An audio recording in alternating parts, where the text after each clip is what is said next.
to 323232. 1221 N Street, Lincoln. Texting privacy policy and terms and conditions posted at textingterms.us. Texting enrolls you for recurring automated text marketing messages. Message and data rates may apply. Reply, stop to opt out.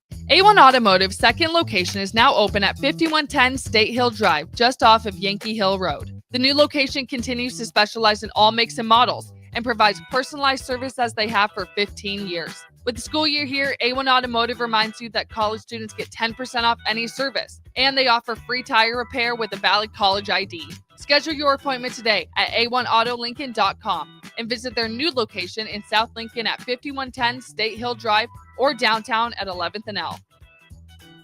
Rashawn Jackson here for Bauer Infrastructure, a veteran-owned local company proudly serving Lincoln, Lancaster County, and the surrounding areas. Bauer provides quality work at an affordable price, and they're growing rapidly. If you want to experience a career with a fast-paced, family-friendly environment, visit BauerInfrastructure.com. They have top-of-the-line benefits, year-round work, even through the winter. Bauer, usher in the new era of infrastructure to an area near you. And as always, go Big Red! Cobalt Diesel reminds listeners as we approach the anniversary of 9/11, our thoughts turn to the firefighters, police officers, paramedics, and all emergency first responders. Tens of thousands of first responders spend days, weeks, and months searching for victims, cleaning rubble and debris, and restoring order to the chaos. We proudly thank the 9/11 first responders for risking their lives on that tragic day. Cobalt Diesel, serving our area with pride and integrity. For portable line boring or for all your heavy-duty diesel and equipment repair, service needs, and more, or visit www.cobaltdiesel.com.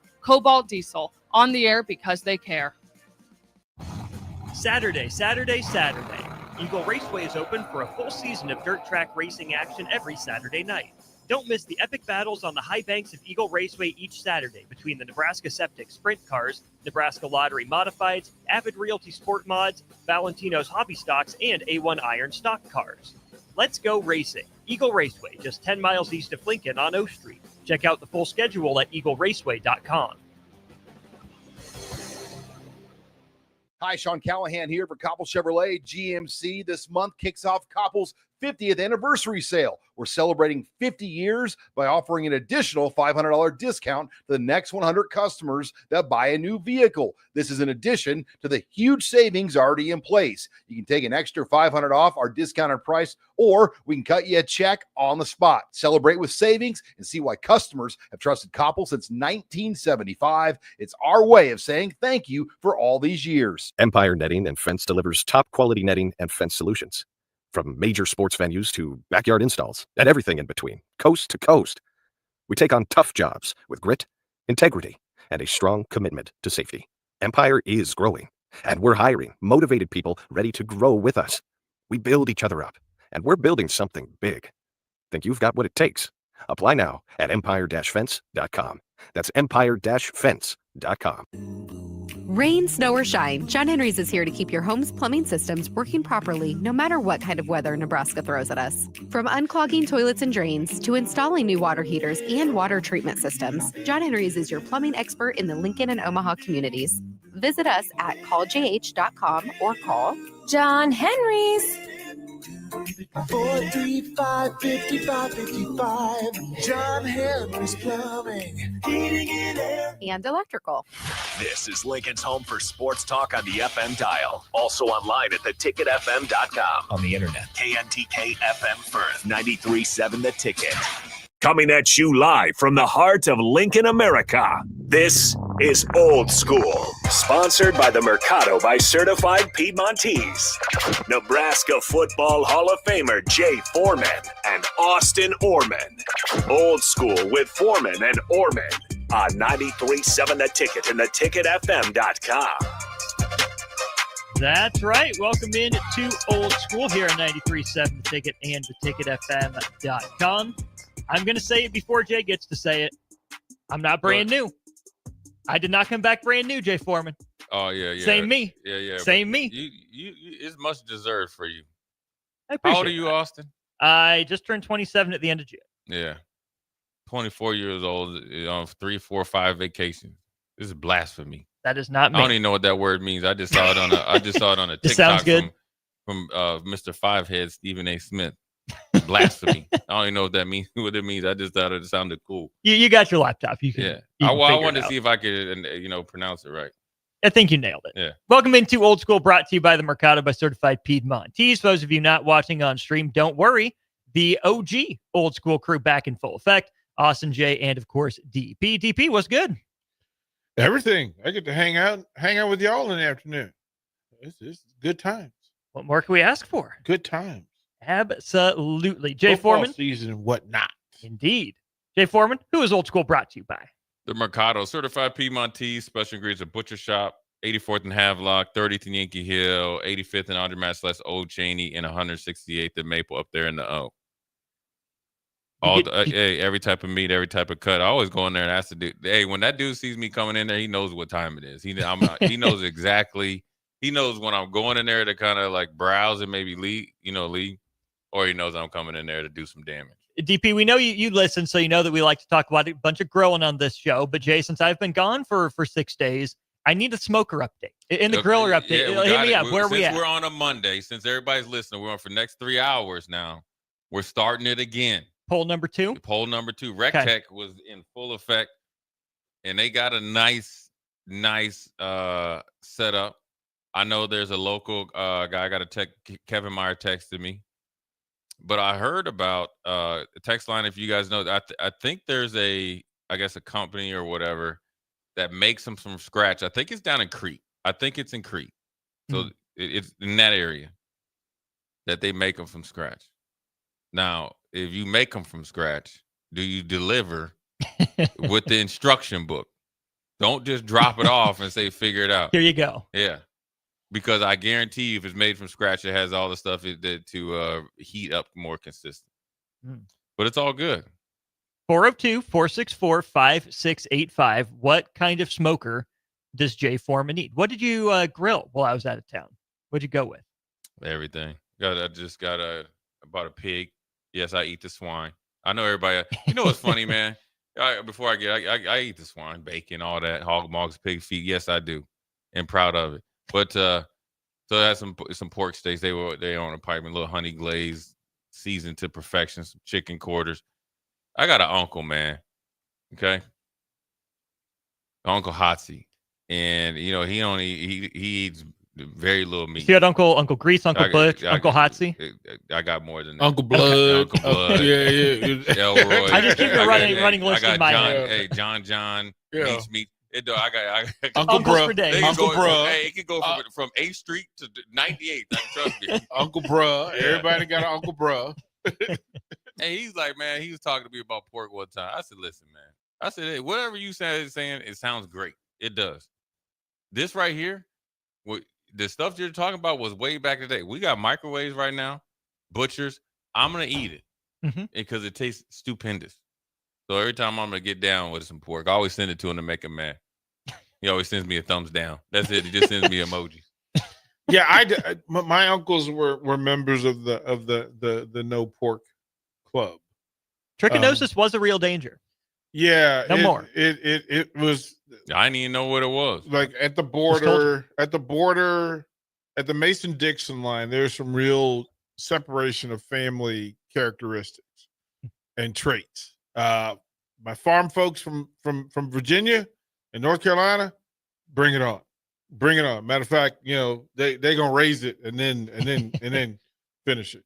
But north of the border, those uncles were like, no, we're not going to do that. And there were some of it was decisions. And then my stepdad was a pork guy. He was a full pig's feet chitlins guy. That just got me hyped. And I used to come home from college, and the smell from the kitchen told me I was going to get a sub that night. Like I grabbed mom by the hand, spin her around before we got into the door.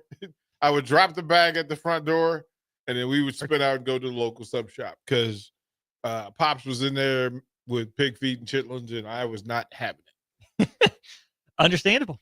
Yeah, the chitlins is I like it. I'm a fan of it. I mean, it's not a more than once a year type of thing. Maybe Special once every occasions? 3, 4 years, right? That is not a special occasion. Yeah, it is. It is. Listen. In our household, it's after Thanksgiving, pre-Christmas. But man, let me tell you something. When I first moved to Minnesota, my dad, and I'll never forget, he went and got it. So it come in like 10-pound like ice thing. After you get done cleaning it, it's like 1 pound. So yeah, he cleaned it. Austin, don't let him miss the detail of what this is. It's pig intestines. Oh yeah. And needs to be clean. It needs to be clean. And also, Austin, I think you need to be the deciding vote. Have Jay create and craft this delicacy for you, and you could eat it on air. I'm down. Oh yeah, I'll do we it. can make that happen. I had foie gras for the first time in Cancun. Yeah, so. They are not in the same universe. No. They had technically chitlins at that. There's a Mexican restaurant up on 27th and O Street. But this kid picked me up for basketball. And when you clean a chitlins or making them, it can give it doesn't smell the best. Then because you got to what? Why are you lying to people? It stinks. Just say it. But it just what's coming at the end. Oh, man, I opened the door. He stepped back. He was like, "Dang!" He's like, "What's going on in there?" So he stood outside in the middle of the winter till I got my basketball stuff and went. Man, it was funny. I was laughing at him the whole way. But he came in and he had some. He had no choice. He actually ended up going in the military, so he had to eat plenty of things in the future. Set forth the path. Do we ever talk some football? We're gonna stick on the food. Oh no, we're gonna talk. Let's get it on. All right, football. So Nebraska, the youngest roster in the Big Ten. 91 out of the 125 players listed are sophomores or younger. Jay, we'll start this with you. Is that the right roster for Nebraska to take into number one this year's schedule? And is it the right roster to develop as you look ahead to the gauntlet that we've discussed a couple times on this program that is 2026? I mean, I'd have to really look at 2026, but I think this year is fine because you have a lot of young guys that have played. So it's not like you're getting the sophomores and stuff that haven't redshirted, so they should be seasoned. You got enough. When I'm just thinking off the top of the head, you got enough guys that have played enough snaps. You got a couple holdovers like Latoski's and them. I think maybe at the end of the COVID year or something like that, so they maybe have a little extra year. So I think you got enough veteran players and guys that have been around the program enough to offset the true freshmen in that. But I think a lot of the guys are redshirted and kind of worked their way up. So it does. You'd like to have a senior league. You'd like to have Ohio State's roster where all those older players are playing on whatever days of preseason, but they'll be playing on Sundays and obviously making an impact. And that's obviously the ideal roster. But in this day and time of the transfer portal, it kind of will go in flows. You'll go 2 years with a really, really, I say, senior-laden roster, then you'll get back on schedule. So I think they'll be fine. Really, you just need the older players that have played a lot of football. They got to play well. You know what I'm saying? Mm-hmm. And so whether it's Pritchard and Dane Key or whoever it is, or if it's Marshall on defense, or obviously Javen Wright, the law firm, Watson Trent, Rocco, those guys that got to play well, right? Like Justin Evans, he's played a lot, but I think he might even still have a year left. And so you need those guys to really play well. And then you can't really throw Barney in there, but you can because he's pretty much started every game. So, he is a veteran, but he's not an older veteran. So you like that. And so, with Hunter too, right? He was a true freshman last year, kind of like Barney. Both of them played. So those are like bonus, like young guys. You know what I'm saying? Versus old young guys. Yeah, well, versus like or young old guys. Either or whatever you want to call it. So they've already played a full year versus like when I started as a redshirt freshman, I hadn't played since high school. I mean, besides the spring game.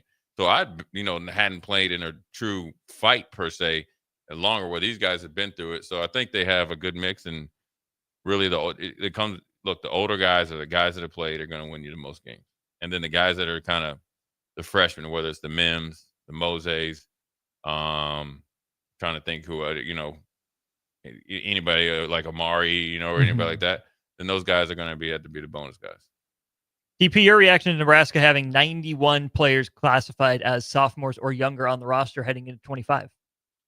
Well, the recent adage that get old, stay old is the easiest path to success in college sports. Get old, stay old. But also, I do want to give credit to Coach Ryan for saying, well, listen, if you want me to create a really good meal, you got to let me do the grocery shop. So the standard of what Husker football is going to look like, act like, and play like is being reset on a regular basis. This is year 3 going into.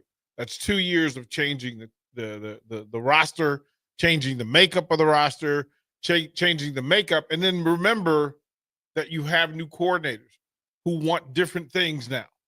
They want different type of players to play for them. Old receiving coaches versus new. Old quarterbacks coaches versus new.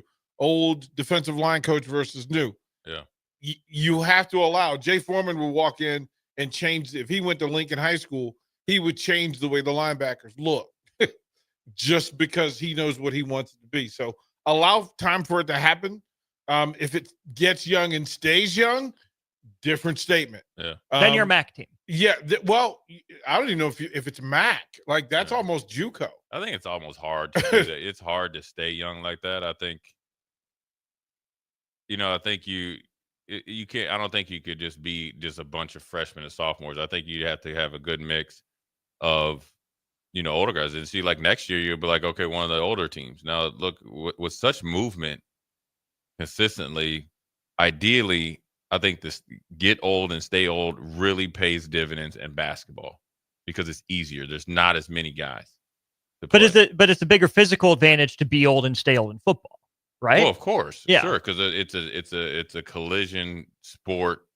Basketball is a contact sport. Mm-hmm. Football is a collision sport, and it's more of a mental sport than anything.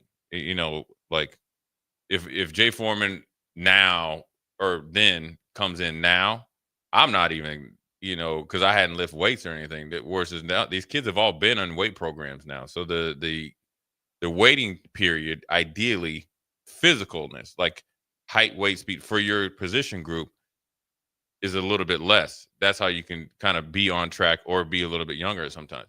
Whereas in basketball, you want to be older because it's mentally, you're tougher. You know how to play. There's continuity. Whereas football, like it's harder because you have 100. Say next year you got 105 guys. So to have 105 guys. Just say if you had 70 guys and 35 young guys. Well, then now you're like, okay, well now you're not developing for the future. Well, then you come in, you only got 35 old guys. You can't go find 70 more older guys in the portal, or at least that can walk and chew gum. You'd be better off to do that. So you have to have a good mix. And it's like, I think it's going to be like 2-year cycles. You're going to maybe hit it to where Ohio State was old before they won the championship. Guys come back, you're still old. And then now they're retooling because they got a lot of question marks now because guys haven't played, so they're kind of resetting their standards as well. How much of this is adding to the equation that you need people who know how to do things in the space? People that know the drills. You want to know people that can get people lined up. You want people that can set the transition speed. You want people that can tell them, okay, listen, we need to be out of locker room fully dressed in this place. You know what? Teach them how to get to the training table.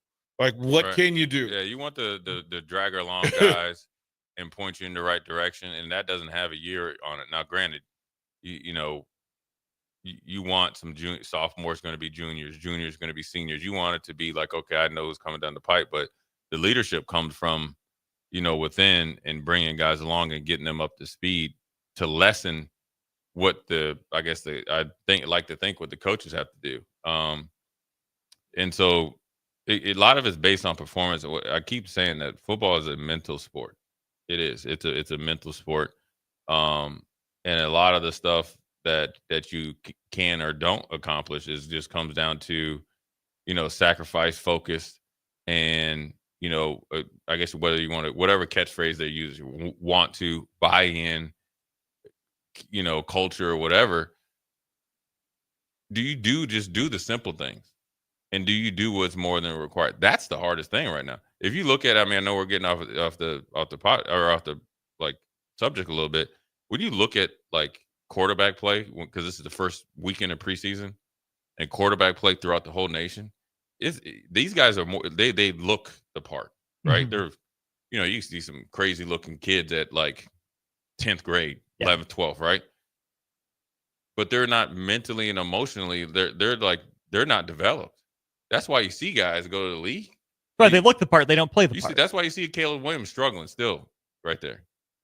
You see him struggling, right? And it's not a talent thing. It's because he has to catch up to the things that were bestowed and trained in you by your other teammates when you're there for 3 or 4 years. Now, granted, we didn't have the portal, and our team, I'm telling you, teams would have been plucking our team left and right. Is the NFL the place to catch up on that stuff? He's going to have to at this point. You don't have to. That's where the checks are. Yeah. Like, that's where the checks are. I think you're asking, is that where you want somebody to catch up? Ideally, no. But if I'm going to go catch up somewhere, I'm going to get paid. Now, you're not going to go get paid unless you play good. So the talent is there. Going to like a Drake May. I don't know if you saw what he did at the end of the half. Like, that should never happen. Mm-hmm. You should never have a clock issue that you won't see in Seacrest on Friday night. Right. That's. But it's also how many NFL coaches are out here training people randomly to get them pro ready? Like, right. There aren't many NFL coordinators at college level teaching kids what they need to know to go in. Caleb has all the talent in the world. Got a lot of talent. Justin Field has a lot of talent. But one, you've got 3 different leaderships that are telling this kid that's in this kid's head about what needs to be done and what can't be done. Now, you'd like to train them yourself so they know exactly what you want them to know rather than what somebody that may not believe what you believe told him is gospel. So he's learning on the job. That's part of the deal. He's on an internship. Unfortunately, his internship is televised, and that's not his fault. Sometimes you get a rookie quarterback that falls into a system that's perfect for him. The coordinator's perfect for him. The expectation is perfect for him, and the teammates around him are perfect for him. Yeah. That is rare. Yeah, it used to be the norm. I guess back in the 80s, 90s, 2000s, that's how you get a Tom Brady, right? That's essentially how Tom Brady, not taking it. Tom Brady this is the thing that people don't understand. The Patriots get a lot of credit for drafting Tom Brady. Mm-hmm. You shouldn't get any. You drafted him in the 6th round. It was like, all right, we need a quarterback. Let's be honest. You drafted him just like they drafted Jay Foreman to be in the practice squad guy. And if we could get 3 or 4 years, great. If you watched him play at Michigan, you know who he was. Now, could you forecast to be the greatest of all time? Second. Yeah. Okay. Whatever. Okay. But he was better than all them dudes that were playing in and around him. The guys that were drafted from now, he walked into a unique situation at Michigan, at both places, New England, New England, at Michigan. What he got that served him better than anything else was the actual friction of Drew Henson already being there. Like that taught him how to compete and how to be. But was it a competition or was it a favor? Because Drew Henson was never as good as Brady. Never.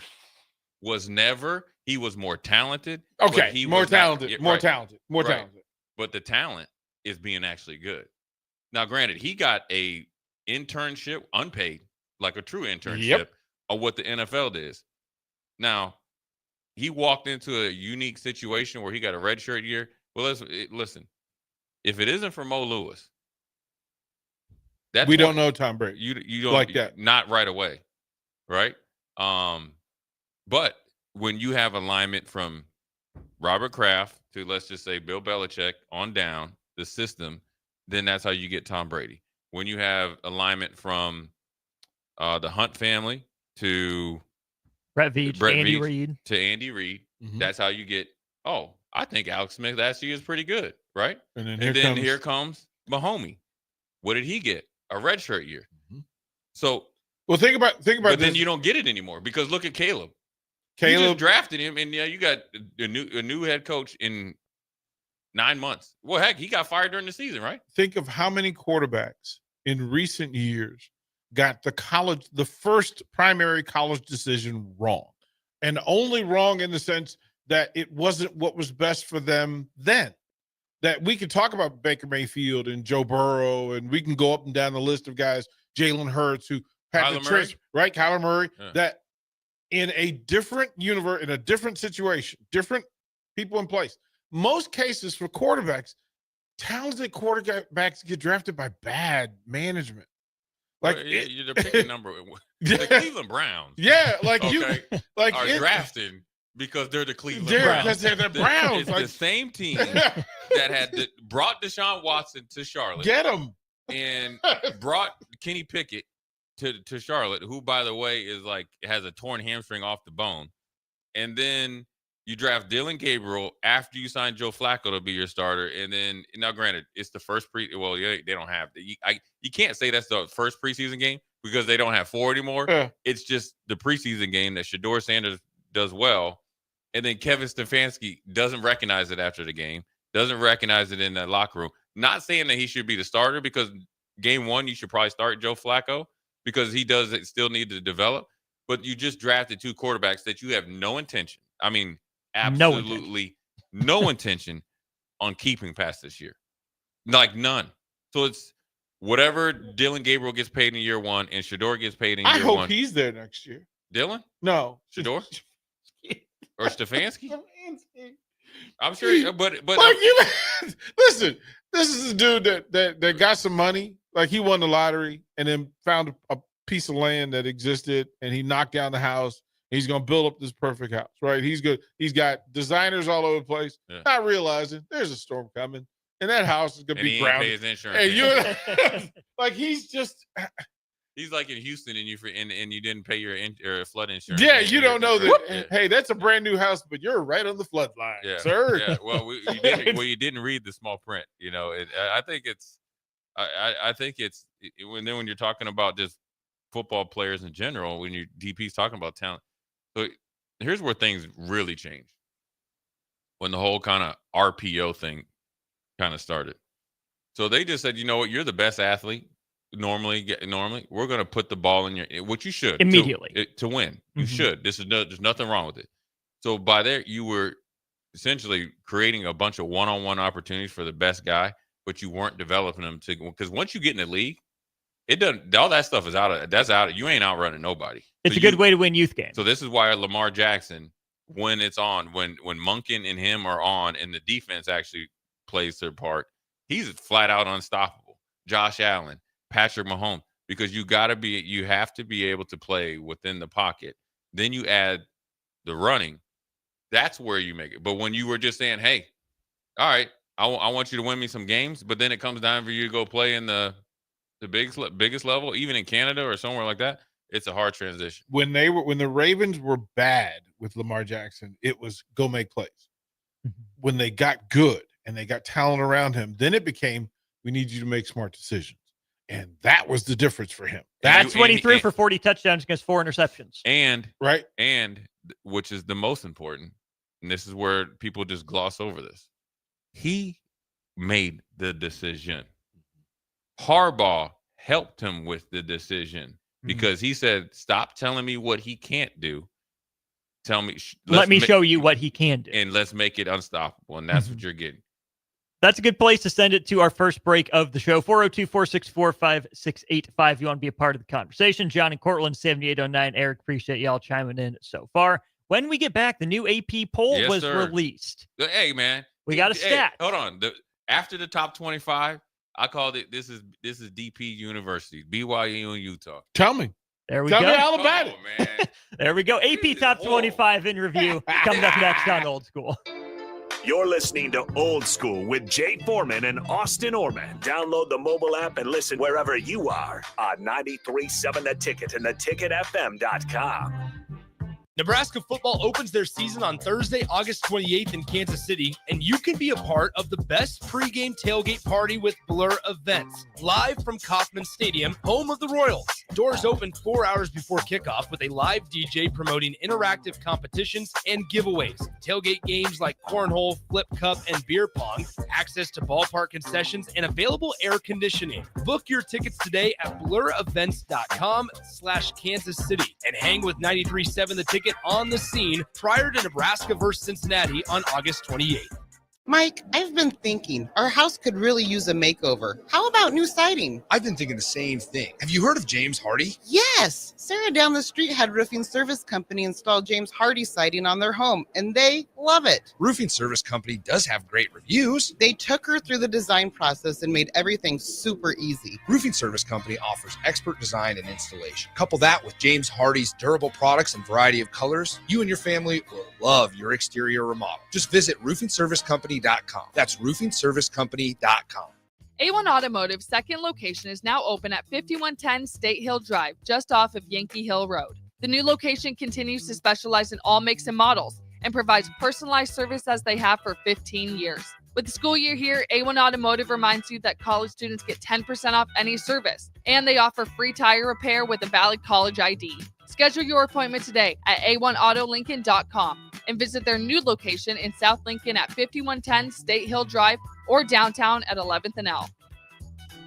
Hi, Sean Callahan here for Koppel Chevrolet GMC. This month kicks off Koppel's 50th anniversary sale. We're celebrating 50 years by offering an additional $500 discount to the next 100 customers that buy a new vehicle. This is in addition to the huge savings already in place. You can take an extra $500 off our discounted price, or we can cut you a check on the spot. Celebrate with savings and see why customers have trusted Koppel since 1975. It's our way of saying thank you for all these years. Above and Beyond Roofing and Construction reminds listeners to please get out and donate to our military, whether it be a care package sent overseas or a blood donation right here at home. Every little bit helps the troops. Don't forget the brave men and women that put their lives on the line each and every day for our very own. Above and Beyond Roofing and Construction, serving our area with pride and integrity. For all your roofing and construction needs and more, Above and Beyond Roofing and Construction, on the air because they care.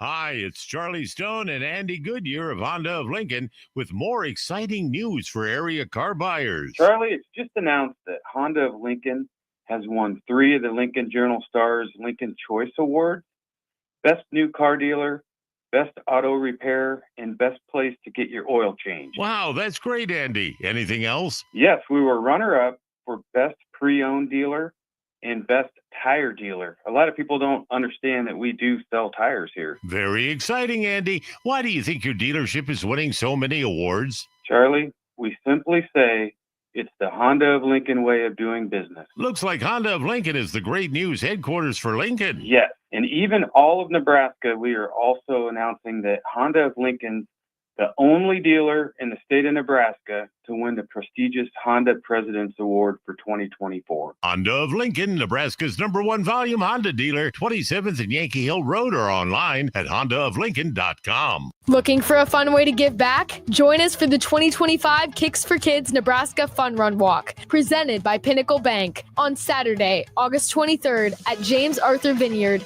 Enjoy a scenic 5K through beautiful grounds. Every step helps provide shoes to kids in Lincoln and Lancaster County schools, with options for adults, wine included, and kids. Registration fees include a t-shirt, medal, and bag. Sign up today and make a difference at kicksforkidsnebraska.org.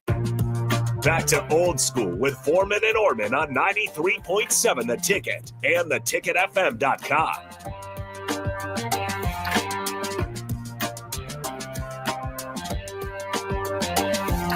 We're back here on Old School. Austin JDP with you here. 3 to 6 is the new time for Old School. Gents, let's dive into the AP poll. Texas comes in at #1, according to this, and the coaches as well. First time in school history, Texas has actually topped the AP poll.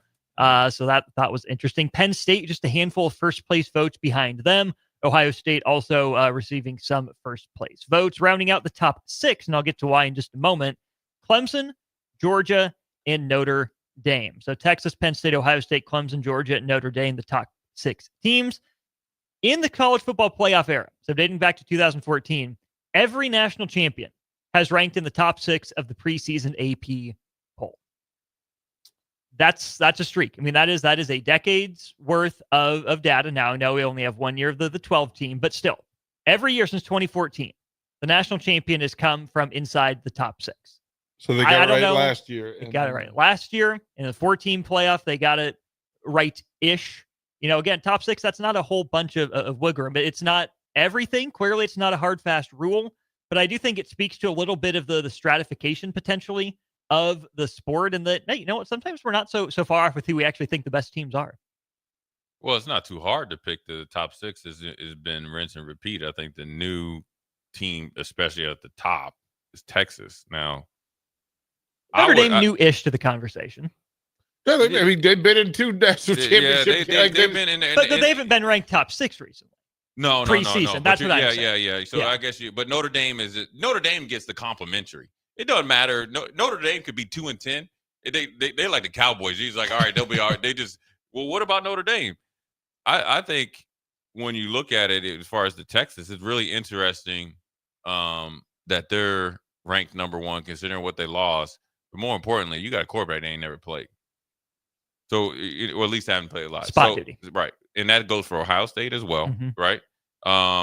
Georgia as well. Yeah. And Notre Dame new quarterback. Notre Dame too. Oregon, Bama. So when you think of this, the top 10, right? Miami, LSU, for sure, Clemson, and Penn State.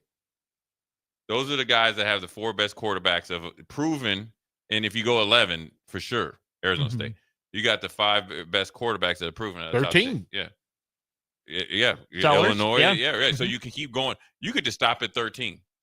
So that's 8 teams out of the top 13, or maybe 7 out of the top. So half the teams don't have a proven quarterback. But when you look at the top, let's go their top 6. So 1, 2. You got 2 3, proven quarterbacks. 4. Yeah, 2 proven quarterbacks. That's the more interesting part than anything. Like, you rank Texas number 1, and I agree. Arch Manning comes, and you expect he'll be able to definitely step in and play because he's been groomed for 2 years. But when has it ever been an unproven? And people will say, "What about Will Howard had done it in the Big 12, and got injured, and then obviously was able to resurface there." But Texas without a proven quarterback is interesting. Yeah, I mean, if you remove quarterbacks from it and just say talent, look at the way we look at most teams, offensive and defensive lines first. Like that should be the thing. You go, okay, who do you have? We know enough about Texas big boys is that they're athletic, strong, great returners. Okay, cool. Clemson, maybe. Oh, ain't no man. The defensive front. The defensive front. Defensive front. The offensive line too. Oh. The 2 tackles are bookend tackles. The 2 guards in the center. The 2 tackles. I'm pretty sure I'll go on a hill and say I'll take Texas and Penn State's front groups over Clemson, and probably Georgia. Not on that's still you're still talking borderline top 5 group in the country, which is good. But I'm just saying, I'm not giving Dabo that kind of credit for a variety of reasons. Amongst them, I like the bookends. I like the depth of Clemson because there's some guys that we can track. We know that they played in good programs along the way, but I'm not sure they're Alabama or LSU good either up front. Defensively, they might be the best defensive line. It might not. It was since 2021. They're Clemson defensive line. It's either Clemson, Bama, or oddly enough, Oklahoma. Best defensive line. Offensive line is there. When you look at just Texas, right? They lost 4 offensive linemen and 2 defensive linemen to the draft. So, but we saw their second and third teams play in conference championships and the playoffs. So they're not brand new. No, they're not brand new. But in Texas they're getting a little bit of that SEC, and they're getting that Sarkisian and Texas and recruiting. And they're getting that benefit of the doubt reload every year. Penn State. I mean, you lose Abdul Carter, right? You bring the big tackle back. You got the big defensive end coming back. You expect them to always be there, right? Because it's always stockpiled. I think a little bit has to do with it. You look at the recruiting classes and the consistency over I'm calling time. George Foster. He's talking about Georgia, and his spider senses go off wherever he is in the country. If somebody I think this year Georgia they took their lumps last year. Mhm. Okay, that's rightfully so. And the get back is real. Yep. Bama defensive is going to be back, but it's interesting to know what Texas. That was going to be my next question. So let's say outside of that top 6, again, Texas, Penn State, Ohio State, your top 3, followed by Clemson, Georgia, Notre Dame. If there's going to be a team to break that streak dating back to 2014, if there's going to be the first team outside of the top 6 to win a national championship, who's it going to be? I think the whole national championship. I think it's up in the air. Is it because of the playoff format? Well, it's number 7 where somebody said that they still think number 7 is the best team in the country. And they're the reigning, defending Big Ten champions. Who is he? And they come back. Come back. Who? Oregon. Who is number 1? No, who is that guy? Oh, well, that guy. He's from Who is he? He's from the Oregon Gazette, but still.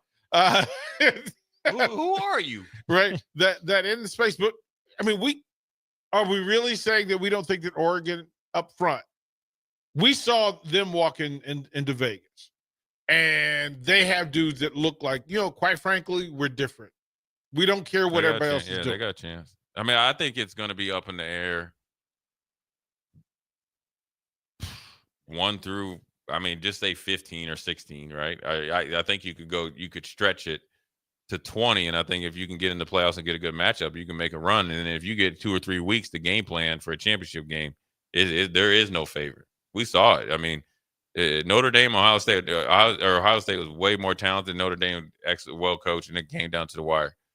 I don't see a team here that anybody gets off the bus is fearing, but then also I see teams that are really, really good in some areas and then really, really weak. Who runs of this group? Who runs the ball best, and who defends the run the best? Right now, you have to say Penn State. I mean, they were in for 3,200 yards as a team last year. They bring back quite a bit of their O-line. Both run the best and defends the run the best. But they also have James Franklin, the head coach. Exactly. Okay. So I have. I like James Franklin. I have a full confession that it's like the Little Rascals, the He-Man Haters Club. I was a member of the James Franklin He-Man Haters Club until to get where he got them with what he had, and then to watch what he has now. If there's ever going to be a chance for him to get even with some people, I'm right there. I was on this is it. See, I was on the flip. I was on the flip side. I was on James Franklin back when he was at Vanderbilt. Oh, you was on Brother Lightskin. Yeah. Okay. We here to win. Mm-hmm. And then I still was there when he's there. And then I was like, oh, they had McSorley, Barkley, then Godwin. They had some dudes on defense. I was like, yeah, we in here. Then I went too far with him. Then I doubled down with James Franklin this year because I thought the same thing that he's thinking. If there ever was a year, this was the year. James Franklin, you're going to lead me to the promised land. And up jumps the cat. Now I got to take Dave Renew and all them other knuckleheads out to eat because I went all in. Listen, I didn't go all in with the chips. I said, listen, here's the deed to the house, the car note, and everything. No, I don't like him that much. No, I'm just playing. I think I don't like him that much. I think James Franklin is one of those coaches that doesn't get. Now I think he brings upon himself. But I think all jokes aside, I think he's a really good This coach. is the Dabo year for James Franklin. This is where James Franklin becomes the villain that Dabo was when he first got his first title. Yeah, he already was the villain. He already is the villain. So Dabo took down Bama. Who does Penn State need to beat for it to be the? They got to beat Ohio State. Got to be Ohio State. Do they play him this year? In the championship game, it's them. Oregon. I mean, Oregon. He's got to win a big game. Like Penn State at Ohio State on November the 1st.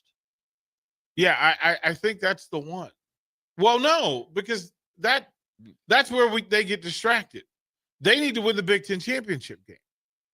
Like, forget about all the other stuff. Yeah, now they need to win. That's 3 years ago. He needed to right. He passed that. He failed that test. James. Well, but if he does it this year, you get a better seed in the playoffs, in the Yeah. tournament. You get a better seed.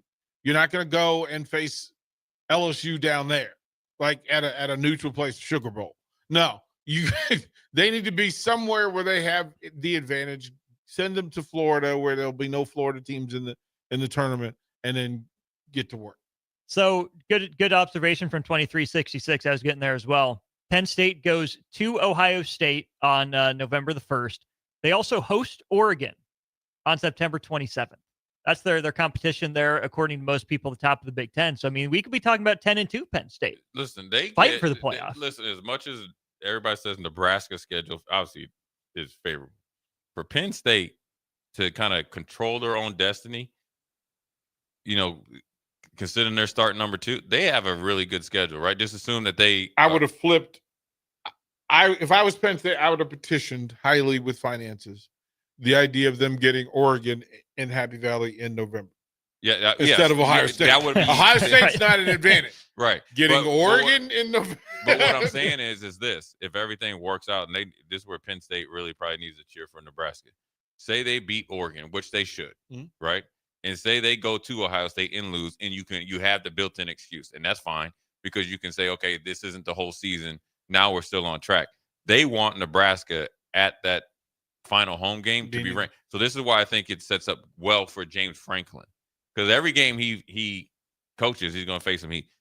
They were getting mad at him because he wasn't throwing the ball deep, and then he did the one. Then he couldn't win at USC, and they done it. So you start off, you get one big game, you complete that mission, and then you hold, serve, and validate it, and then say through the entire month of October, and then say you lose to Ohio State to start the month. Okay, generally that was like, oh well, it's over. What bowl game we go to? Now you get Nebraska again. And then after that, if you hold serve, then you get in the Big Ten championship. And if you get there, you will maybe get round 2 against Ohio State. And then that will be the true validation. I think it's more important for Penn State to go undefeated than Ohio State or Oregon. Because they don't have the equity built. Right. I think that and if you want to write the script, it is the supervillain Penn State, James Franklin undefeated team that America needs to rally around the whole football season. You can't Penn State, man. Well, that's what that's exactly. You see the response. You see the reaction. Penn State is the team that you want them to do very well. I want you to get to college football playoffs. Matter of fact, I want you to win a couple games. I just don't want you to win. I don't want you to win everything. I do not. Can't have it. College football fans, if you're not tied to Texas, the idea of undefeated Texas is intriguing. The reality is a whole different villain, but it's the consideration that you have to go through. Ohio State doesn't do that to people. You don't fall. Georgia doesn't make you pick a side of the spectrum like that. Notre Dame, it's the friendly neighbor. You're having a good year. Your lawn looks good. The Christmas decorations were fantastic. Really good wine. Yeah, too. not really bothered. Oregon, okay, Dan Lanning, we don't know you enough to hate you.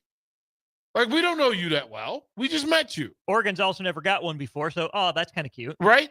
LSU comes back. Oh, it's our old buddy from high school. He's back, and he's been successful. Cool. Welcome back, LSU. Let's raise a glass. We're not even mad at you. Miami, what are you doing here? Yeah. But Penn State, Penn State and Texas, you got to go. Yeah. Oh, man. You guys. Just check your feelings for a second. Yeah. Think of the idea of Penn State and Texas being undefeated and meeting in a championship game of some sort, a playoff game. We're going to give people a chance to go to their restrooms, lose their lunch, and come back with us to wrap up our preview of the AP Poll Top 25. Watch Old School live on Facebook, YouTube, or Twitch. Old School with Foreman and Oerman on 93.7 The Ticket and theticketfm.com. Rain, snow, or shine, John Henry's is here to keep your home's plumbing systems working properly no matter what kind of weather Nebraska throws at us. From unclogging toilets and drains to installing new water heaters and water treatment systems, John Henry's is your plumbing expert in the Lincoln and Omaha communities. Visit us at calljh.com or call John Henry's. 435-5555. John Henry's Plumbing, Heating and Air. And electrical. Mike, I've been thinking our house could really use a makeover. How about new siding? I've been thinking the same thing. Have you heard of James Hardy? Yes. Sarah down the street had roofing service company install James Hardy siding on their home, and they love it. Roofing Service Company does have great reviews. They took her through the design process and made everything super easy. Roofing Service Company offers expert design and installation. Couple that with James Hardy's durable products and variety of colors, you and your family will love your exterior remodel. Just visit roofingservicecompany.com. That's roofingservicecompany.com. Sean's mobile DOT inspection reminds listeners as our troops return home, many are left unemployed and deserted. Over 1 million veterans across the United States are currently looking for jobs, despite having special skills and elite military training. Let's welcome our troops with open arms and make this year to hire smart and hire veterans. Sean's mobile DOT inspection, serving our area with pride and integrity. For all your inspections, mobile truck repair, mobile truck services, and trailer repair, Sean's mobile DOT inspection. USA all the way. 93.7 The Ticket. Fox KFXL weather. Sponsored by John Henry's Plumbing, Heating, and Air Conditioning. Watch out for a little patchy fog this morning. Otherwise, it's going to be a mostly cloudy day. High temperature of only 80 degrees. Slight chance we could see a shower or thunderstorm later on today, but not expecting any sort of severe weather. We'll drop down to 64 for a low tonight. A lot more sunshine tomorrow and a high right around 85 degrees. I'm meteorologist Aaron Dannen for 93.7 The Ticket and ticketfm.com. Hi, it's Charlie Stone and Andy Goodyear of Honda of Lincoln with more exciting news for area car buyers. Charlie, it's just announced that Honda of Lincoln has won 3 of the Lincoln Journal-Star's Lincoln Choice Awards. Best New Car Dealer, Best Auto Repair, and Best Place to Get Your Oil Changed. Wow, that's great, Andy. Anything else? Yes, we were runner-up for Best Pre-Owned Dealer and Best Tire Dealer. A lot of people don't understand that we do sell tires here. Very exciting, Andy. Why do you think your dealership is winning so many awards? Charlie, we simply say it's the Honda of Lincoln way of doing business. Looks like Honda of Lincoln is the great news headquarters for Lincoln. Yes, and even all of Nebraska, we are also announcing that Honda of Lincoln's the only dealer in the state of Nebraska to win the prestigious Honda President's Award for 2024. Honda of Lincoln, Nebraska's #1 volume Honda dealer, 27th and Yankee Hill Road, or online at hondaoflincoln.com. Looking for a fun way to give back? Join us for the 2025 Kicks for Kids Nebraska Fun Run Walk, presented by Pinnacle Bank. On Saturday, August 23rd at James Arthur Vineyard, enjoy a scenic 5K through beautiful grounds. Every step helps provide shoes to kids in Lincoln and Lancaster County schools, with options for adults, wine included, and kids. Registration fees include a t-shirt, medal, and bag. Sign up today and make a difference at kicksforkidsnebraska.org. Keep summer green with Judson Baleen and Judson Irrigation. More than 40 years ago, Judson Irrigation started taking in orphans. Lawn sprinkler systems installed by a quickie, cheapy summer job, install 'em and forget 'em outfit, long forgotten. Call Judson Irrigation. They'll never forget you. Keep summer green. Call Judson Irrigation 402-420-6277 or judsonirrigation.com. Back to old school with Foreman and Oerman on 93.7 The Ticket and theticketfm.com. We're wrapping up hour 1 of 3 of Old School. That's right. We're with you 3 to 6. Austin, Jay, and DP. Fellas, wrapping up our look at the AP polls preseason top 25. Let's go over the Big 12 here really quickly before we get to our text line. Big 12 has Arizona State all the way up at number 11, Kansas State at number 17, Iowa State at number 22. Just the third time in the 108-year continual Farmageddon rivalry between Kansas State and Iowa State that this will be an AP ranked versus ranked matchup kicking off the college football season, of course, in Dublin. The other Big 10 or Big 12 team, rather, in the AP poll preseason top 25, number 23, Texas Tech. Is it playoff or bust for the Red Raiders with all their, how shall we say, investment over the offseason? I mean, they're not even the top spender in Texas. They're not even the biggest spender in their part of Texas. Like, there's some folks in there. I mean, SMU sitting at 16 laughing. What are we doing here? How do we get an invite to the party?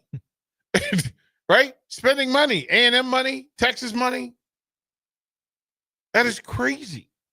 Yeah, it's interesting. I mean, they had at Texas Tech won 8 games last year. I think they went 9-4 with a bowl win, if I'm not it's mistaken. not like they weren't a viable team, but I guess 23, is more based on their spending habits. Preseason ranked. I mean, if they end the year ranked number 23, will that be a successful enough season?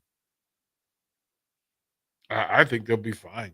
It's Lubbock, Texas. Yeah, I'd like to think you'd spend that type of money to get top 20, but don't they strike you as they want to be in just because they're paying guys that money doesn't mean that they might be overpaying for guys that are just average.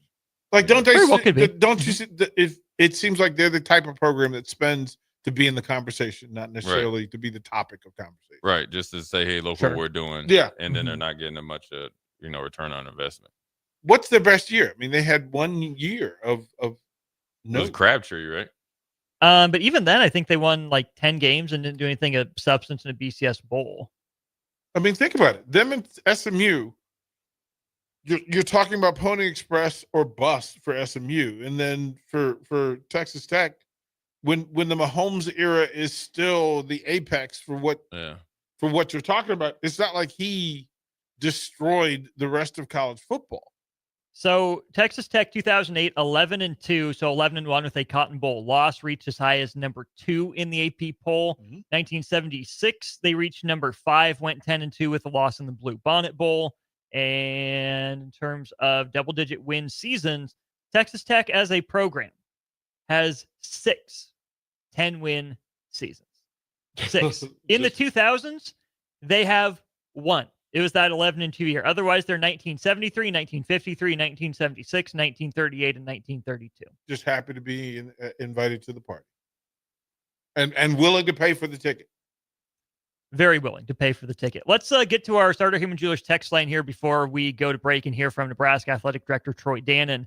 Westy wants to talk about Clemson and the Tigers' schedule. What are the odds they go, say, 8-4 compared to 12-0? Westy says he's not as high on Klubnik as the experts, in air quotes, seem to be. So if he's as good as he's supposed to be, maybe they could be capable of going 12-0 or better. So Clemson's schedule, they start the year off against LSU.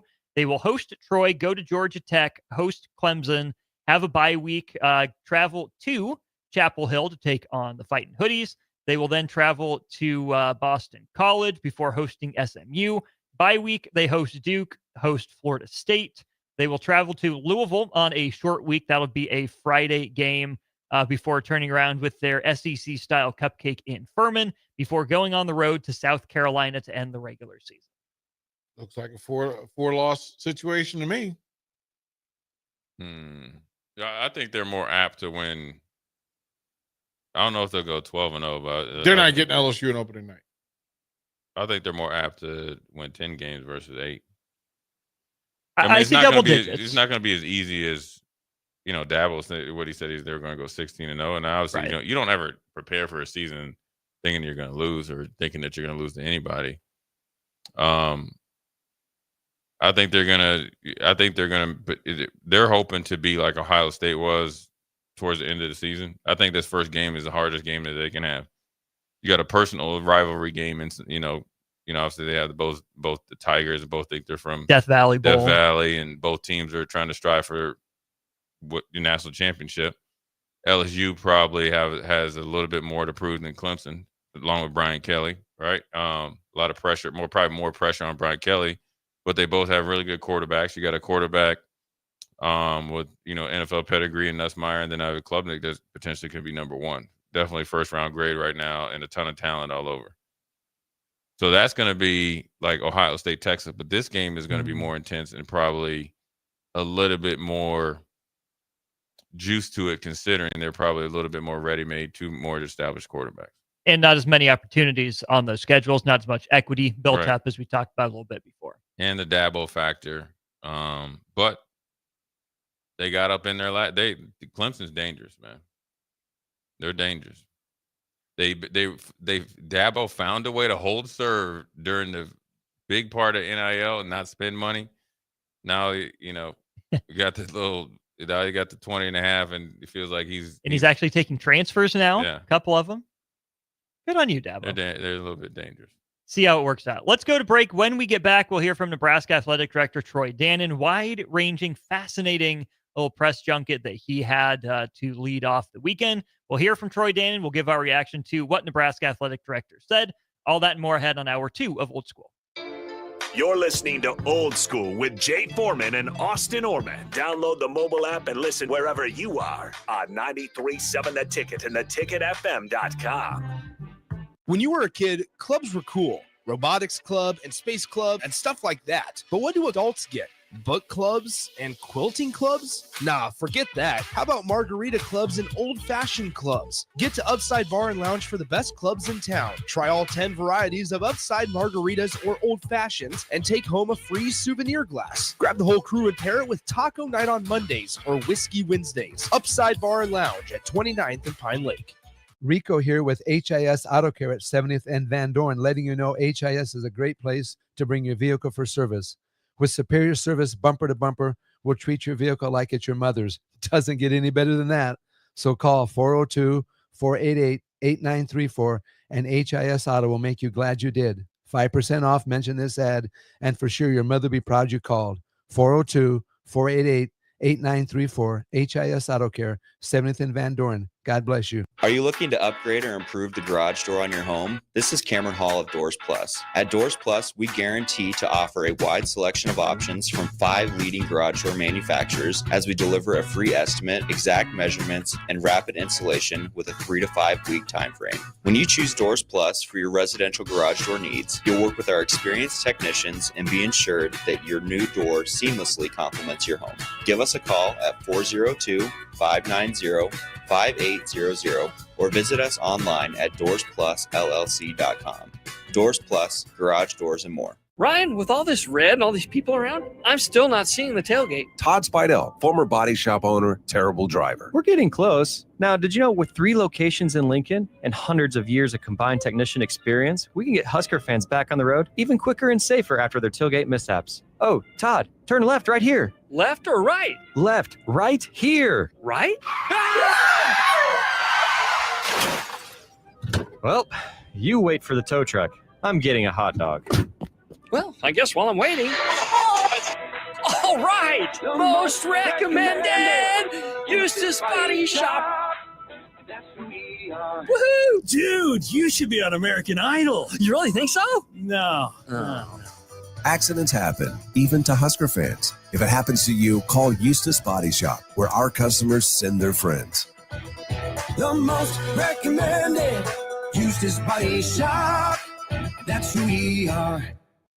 This is Lincoln's home for sports talk on the FM dial. Also online at theticketfm.com. On the internet, KNTK FM Firth, 93.7 The Ticket. Keep summer green with Judson Baleen and Judson Irrigation. More than 40 years ago, Judson Irrigation started taking in orphans.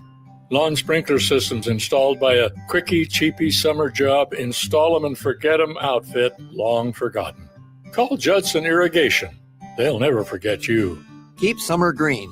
Call Judson Irrigation 402-420-6277 or judsonirrigation.com. 93.7 The Ticket. Fox KFXL weather. Sponsored by John Henry's Plumbing, Heating, and Air Conditioning. Watch out for a little patchy fog this morning. Otherwise, it's going to be a mostly cloudy day. High temperature of only 80 degrees. Slight chance we could see a shower or thunderstorm later on today, but not expecting any sort of severe weather. We'll drop down to 64 for a low tonight. A lot more sunshine tomorrow and a high right around 85 degrees.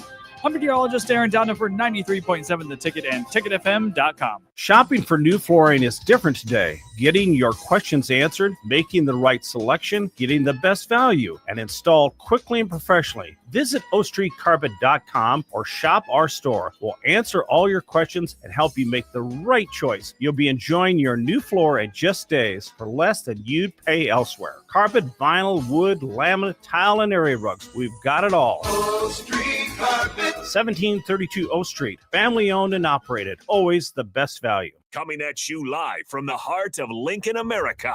This is Old School, sponsored by the Mercado by Certified Piedmontese. Nebraska Football Hall of Famer Jay Foreman and Austin Oerman. Old School with Foreman and Oerman on 93.7 The Ticket and theticketfm.com. Welcome in hour 2 of Old School. In case you missed the news, it's a 3-hour show now, 3 to 6, taking you through the end of your workday and, of course, your drive home. Austin, JDP, the crew with you here on Old School, brought to you by the Mercado by Certified Piedmontese.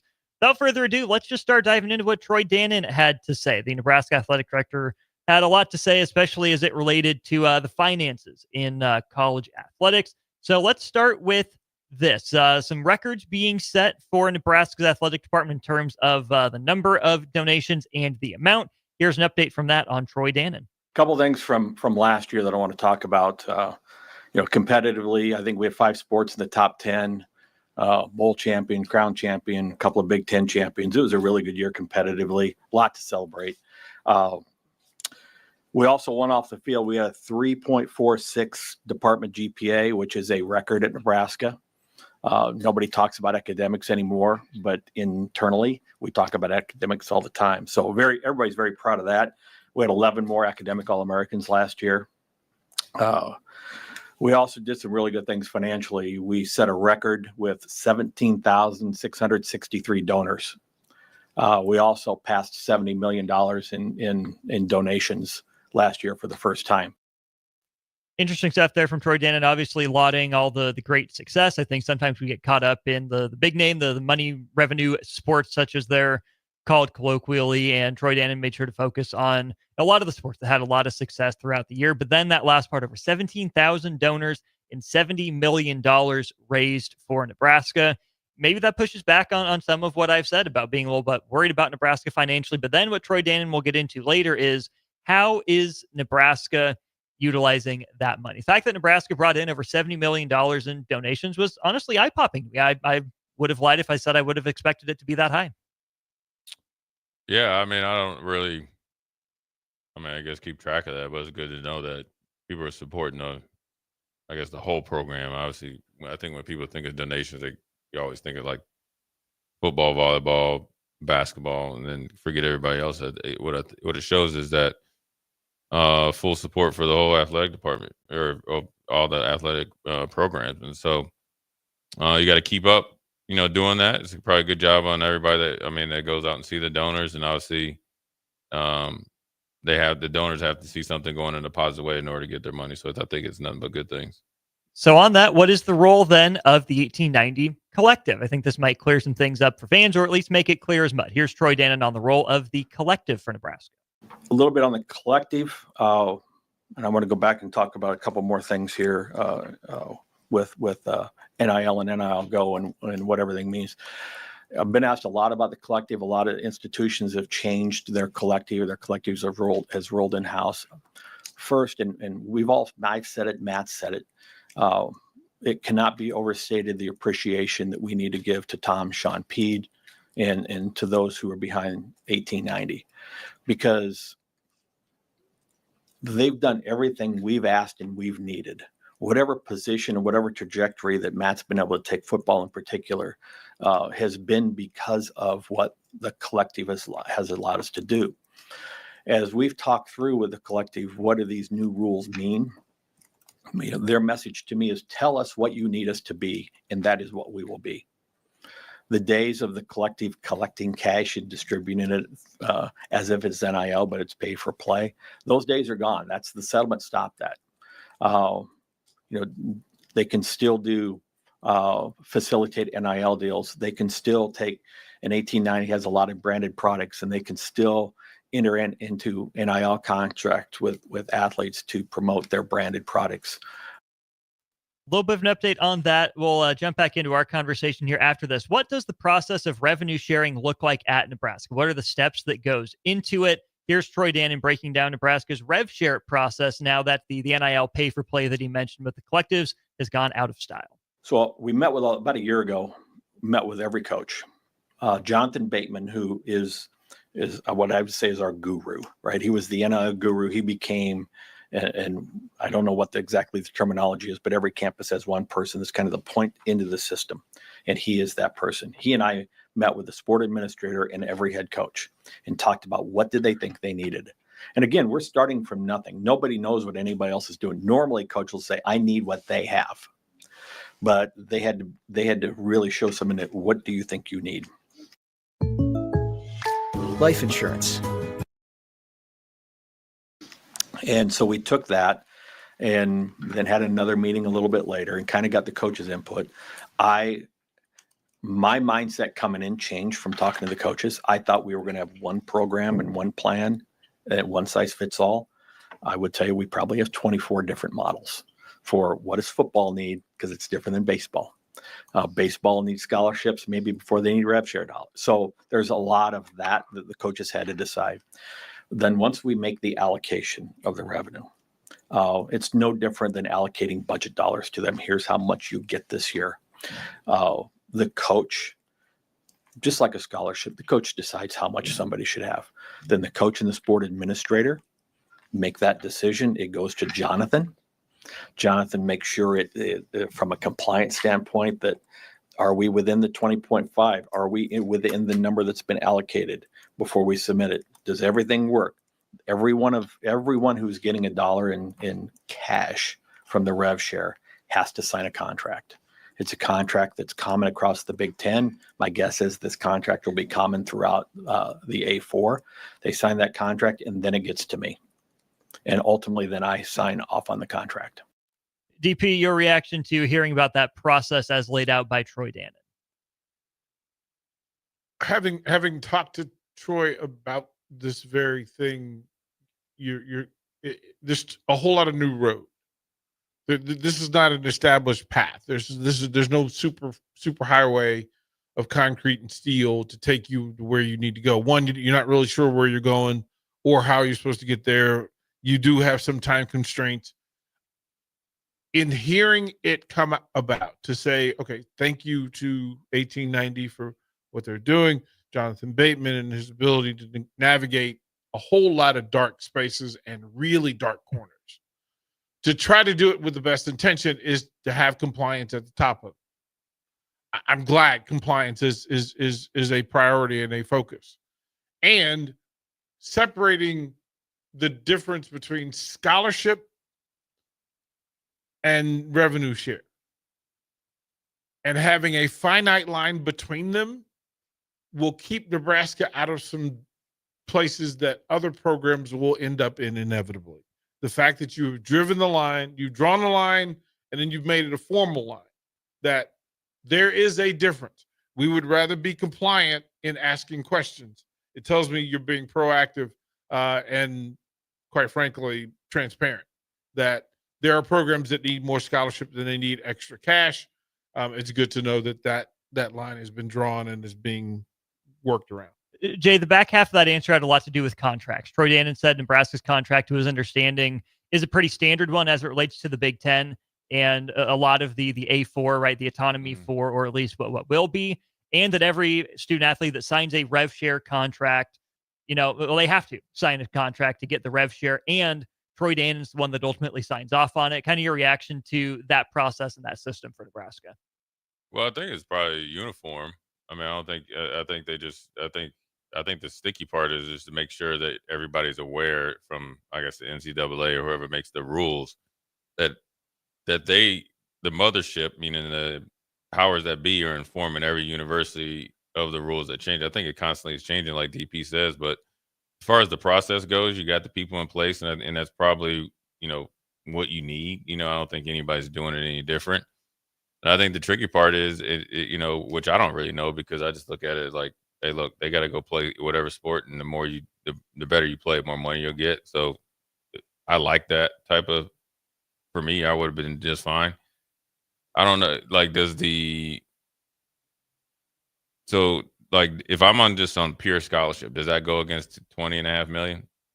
So, or is that what you can pay outside of scholarship? There are sports with scholarship limits, right? So you can't go above and beyond. And so, for example, football with the 105. If you want to carry more than, $105 Okay, that's your roster limit, right? You can go up to 105. So was it 85 scholarships still? No, you can go up to 105 scholarships. But let's say for baseball, you can offer up to 34 scholarships. A lot of Big Ten schools won't. Let's say they offer 15 baseball scholarships. Some places will say, nope, sorry, the other 19 baseball players, that's the roster limit. You're out of luck. You're paying your own way. You're essentially a walk-on. Some places will say, no, you know what? We're going to use some of this extra $20.5 million to fund another scholarship for this program. Or maybe instead of funding a scholarship, we'll just say, hey, here's a $20,000 signing bonus to come play for baseball program X. I got you. Yeah, I mean, that's the tricky part is at least they have checks and balances, and I'm assuming what they're trying to do is even the playing field, right? I do think there's still a need for a collective, especially at a place like Nebraska, and if you got somebody that you can partner with, like the Pede family that's willing to, I guess, change roles or, assist them in any way possible, I think that's good because, I think down in Bama, I think essentially their collective, one of the guys said the collective just went away. He's like a, finance guy or whatever. So if they need the collective, say you need the collective to kind of step in and do whatever. If you don't have one, that's, you'd rather have one than not. Obviously it changes because of the revenue sharing. But you always need a collective because people with collective probably got businesses who can essentially have players find some money. Yeah. And endorse you got to actually endorse the product, right? Is that what he was saying? So, yeah. And you can still offer NIL deals outside the scope of rev sharing. Troy Dannen gave an update on the NIL deals that Nebraska has submitted to this new clearinghouse, right? The NIL Go. How is Nebraska doing in terms of playing by the rules? Here's Troy Dannen. We've had 39 NIL deals submitted to the NIL Go clearinghouse. 20 of those have been approved. 4 of them just went in, so we haven't had a chance to get them back. The deals have been in range from 600 to 40,000. We've had 3, I think, above 35,000. Not every deal that an athlete has been submitted yet. It's up to the athlete to submit the deals. So that number will continue to grow. There's 15 deals that have not been, there's been no decision. We haven't had any deals rejected, but there are 15 sitting there awaiting a response. All 15 are deals between collectives and student athletes. And that probably is tied into the kind of back and forth over what the collectives were going to be able to do and what they weren't going to be able to do. So we're expecting some answers. Most of those deals are small, under $10,000 of value. Most of them are not cash, but they're in kind. So we'll see how those deals play out. But honestly, I've been thrilled with everything that's happened with NIL Go. I think it's exceeding expectations for 6 weeks in. DP, a couple things stand out to me when I hear that from Troy Dannen. Number one is that Nebraska hasn't had any deals rejected yet, right? It seems like they have a pretty good sense of the rules and are playing by it so far. And number two, I think almost more importantly, it's up to the athletes to report the deals. Now it'll be the athletes, most likely their representation. But as we've said a lot on this show and other airwaves on this station as well, man, you got to make sure you have the right people in your corner to make sure that, hey, submit the deal, do it right, because you've got pretty good odds if you get it in. Yeah, I that's going to be one that I would put a yellow flag on, that not as a penalty, but as a cautionary, figure out that we deal with a lot of student athletes here, and the ability and knowledge of young people to deal with those business contracts, to deal with those formal filings. These are federal filings, by the way.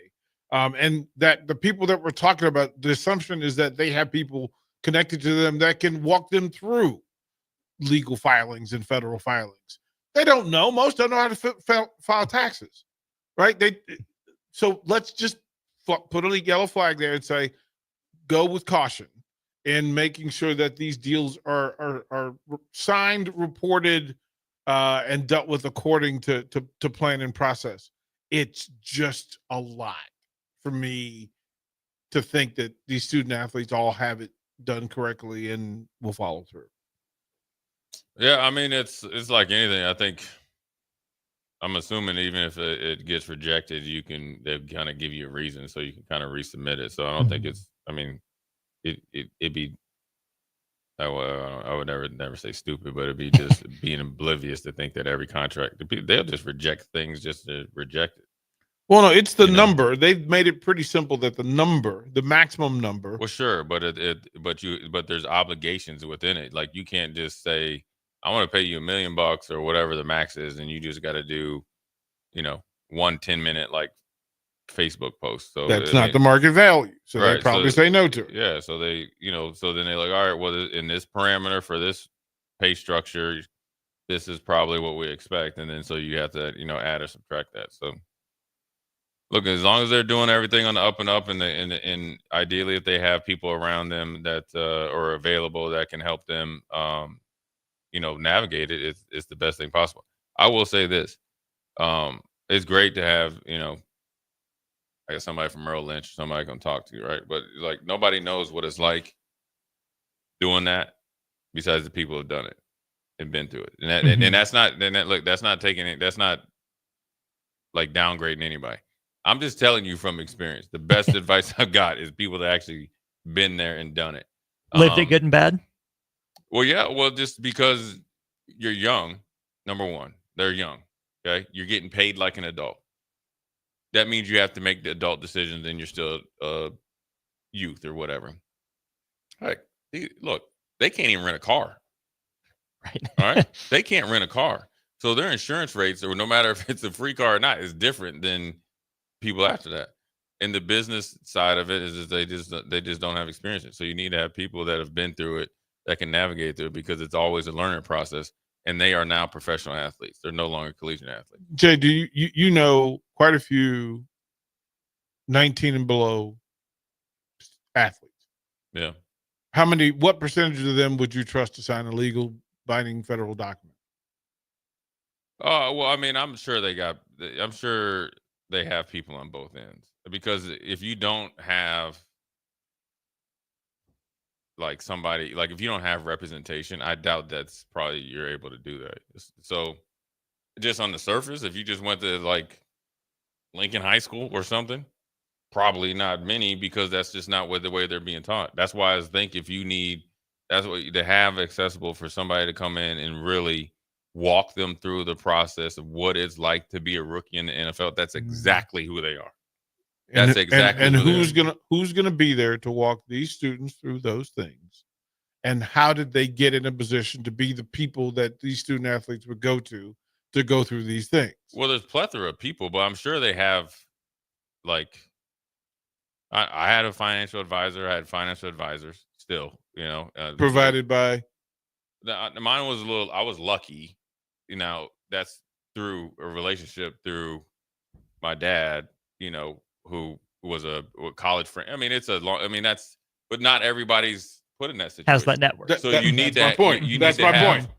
You need to, and it's not, and the problem, here's also where you run into trouble, where it's like, I know what it's like. I said, I can talk from experience, right? That's the only thing I could talk about. It's like, okay, the coaches need to coach. They need to do their job. Everybody else needs to do they're doing their job.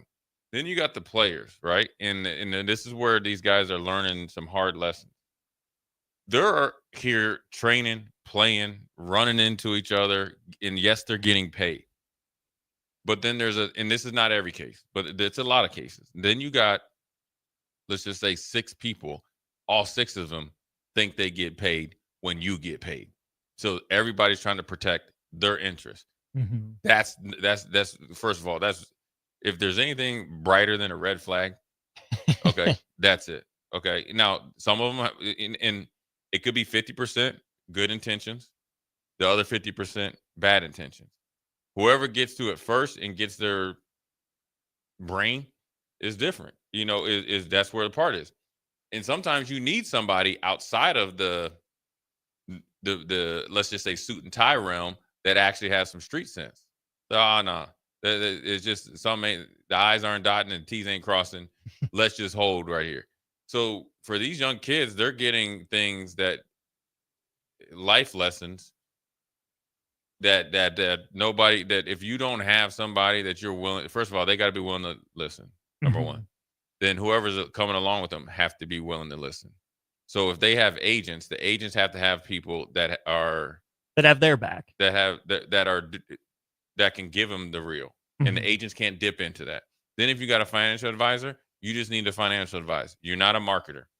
So there, when people say what's different, they got a lot of stuff on their plate. I was lucky enough. You're always gonna, you're gonna get hit over the head, but you better get in there and learn. Now I'm gonna tell you what a good agent and financial, they're gonna take you and reluctantly, whether you're reluctantly, they got to drag you, or the people that are gonna make you do it. You better get in there and learn, because this is your money and this is your future, and this is a once in a lifetime opportunity to get 8 steps ahead. To that point, no one is an expert in the system yet. It started first week of July. Here's Troy Dannen on the first 6 weeks or so of the new look of financials in college athletics. As far as the settlement in general, I will tell you, I would urge our fans, as I have urged our coaches, do not get frustrated with the growing pains associated with CSC, NIL Go, all the things that come with the settlement. It's like, this thing is 6 weeks old, and it's no different than a freshman showing up. Peak performance does not happen day one. And I think a lot of people had this unreasonable expectation that day one, everything was going to run as efficiently as it's ever going to run. I've been thrilled with everything that's happened, and I'm a governance nerd.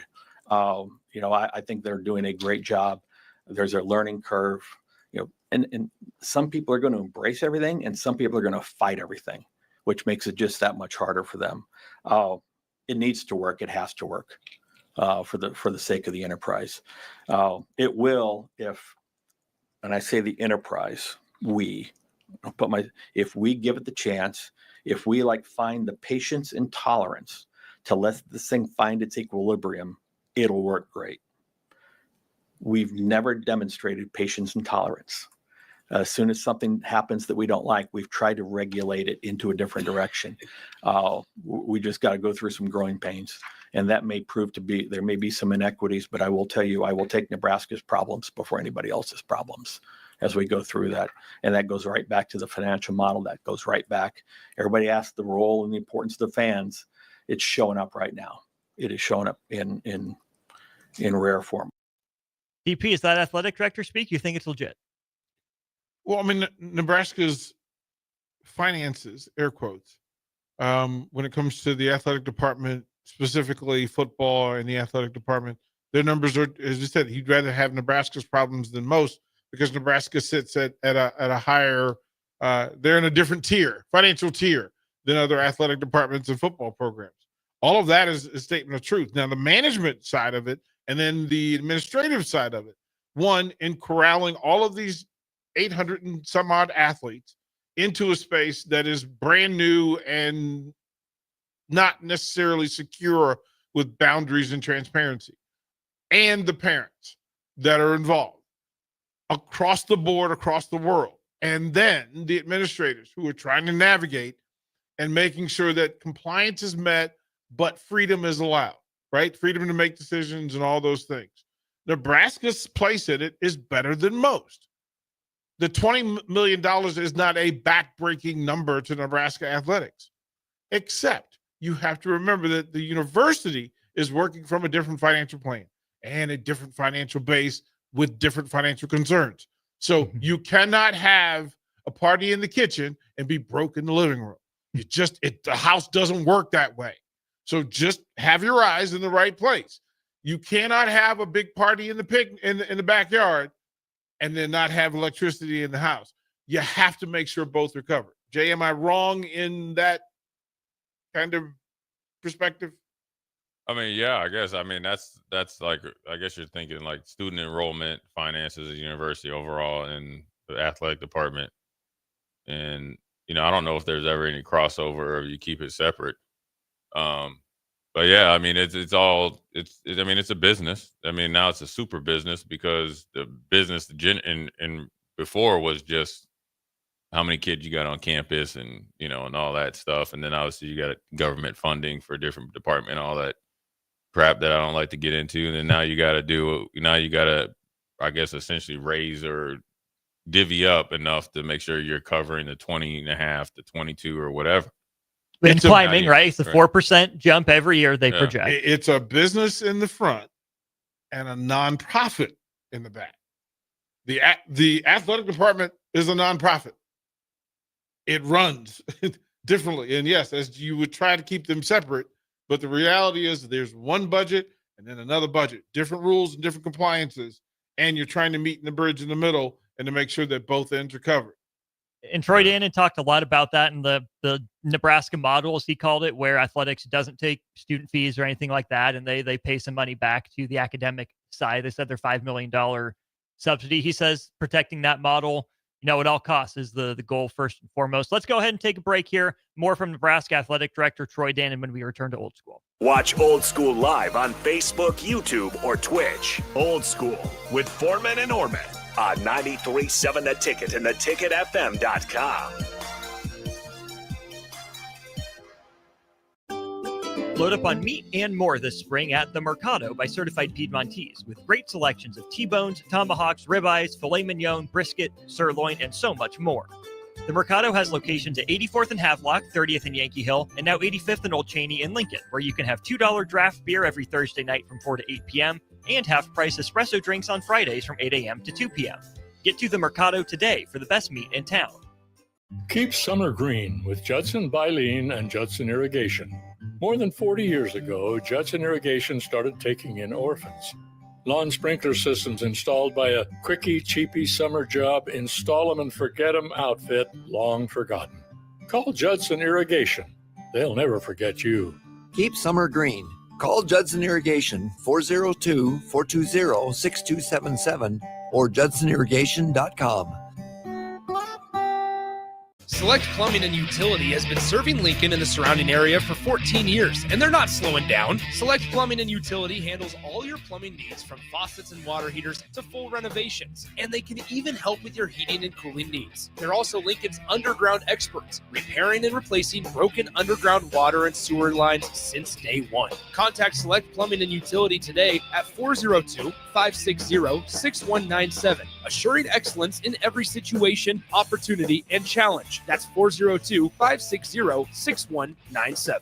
Shopping for new flooring is different today. Getting your questions answered, making the right selection, getting the best value, and installed quickly and professionally. Visit ostreetcarpet.com or shop our store. We'll answer all your questions and help you make the right choice. You'll be enjoying your new floor in just days for less than you'd pay elsewhere. Carpet, vinyl, wood, laminate, tile, and area rugs. We've got it all. O Street Carpet. 1732 O Street. Family owned and operated. Always the best value. There's a lot on the line in divorce. This is Joe Cordell of Cordell & Cordell, the largest family law firm in the country, with over 35 years of helping clients navigate divorce. But being big doesn't mean less personal or less local. Our attorneys live and work in your community, and as neighbors, they understand the challenges your families face. Divorce is complicated. It affects every part of your life, your home, savings, retirement, and of course, kids. So when you find yourself facing divorce and the unexpected directions that it can take, it's times like this that you need a partner you can count on. If you're a man facing divorce, contact Cordell & Cordell today to connect with a local divorce attorney who understands the challenges you're facing on a personal level. Text GO99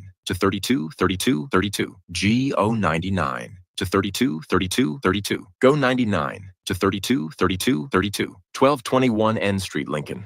Texting privacy policy and terms and conditions posted at textingterms.us. Texting enrolls you for recurring automated text marketing messages. Message and data rates may apply. Reply, stop to opt out. At Schwezo Construction, safety isn't just a policy, it's a promise. Build with us. Work safe, go home proud. We're hiring skilled craftsmen, laborers, concrete workers, and steel erectors who value quality work and a team that has your back, on and off the job site. If you're ready to be part of a company where your safety and success come first, visit Schwezo.com. That's SCHWISOW.com and apply today. Schwezo Construction, 40 years strong and still building the future. Mike, the insurance company wants us to replace the roof. Wait, what? I thought everything was fine. Yeah, it says right here our roof is too old and they won't be able to cover us anymore. I guess it is 15 years old. Hi, I'm Austin with Roofing Service Company. We help homeowners with their roofing and siding projects. Financing options are available, and we can get you under a new roof no time at all. If this sounds like you, visit roofingservicecompany.com. That is roofingservicecompany.com. Looking for a fun way to give back? Join us for the 2025 Kicks for Kids Nebraska Fun Run Walk, presented by Pinnacle Bank, on Saturday, August 23rd at James Arthur Vineyard. Enjoy a scenic 5K through beautiful grounds. Every step helps provide shoes to kids in Lincoln and Lancaster County schools, with options for adults, wine included, and kids. Registration fees include a t-shirt, medal, and bag. Sign up today and make a difference at kicksforkidsnebraska.org. Keep 'em Home would like to remind all of our listeners that are between 35 and 55 that breast cancer is a serious issue. 1 out of 8 fall victim to the silent predator, but if detected early, steps can be taken towards the treatment and prevention. Please schedule a complete physical exam and a breast cancer screening today. Do it for yourself and your family. This reminder is courtesy of Keep 'em Home, serving our area with pride and integrity, providing in-home care for seniors and disabled individuals who are confined to their homes or need additional aid to complete their daily activities. For more info, Keep 'em Home, on the air because they care. Back to old school with Foreman and Oerman on 93.7 The Ticket and theticketfm.com.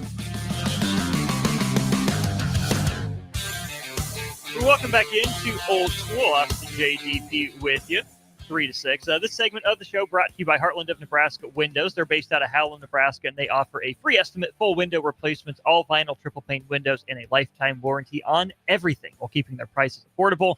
Heartland of Nebraska Windows is locally and family owned with their own team of installers. Give them a call today for more information at 402-430-3852, or you can visit them online at heartlandofnebraskawindows.com. Let's hear some more from Troy Dannen, new age in college athletics. As we talk about the financials and the money, return on investment is a key for Troy Dannen. Here's what the Husker AD said about that. At the end of the day, one thing's still true, no matter what the number is. And if they took the cap off and we could spend as much as we wanted, it still comes down to, do you get $1.25 of value out of the dollar of spend? Or do you get 75 cents value out of the dollar you spend?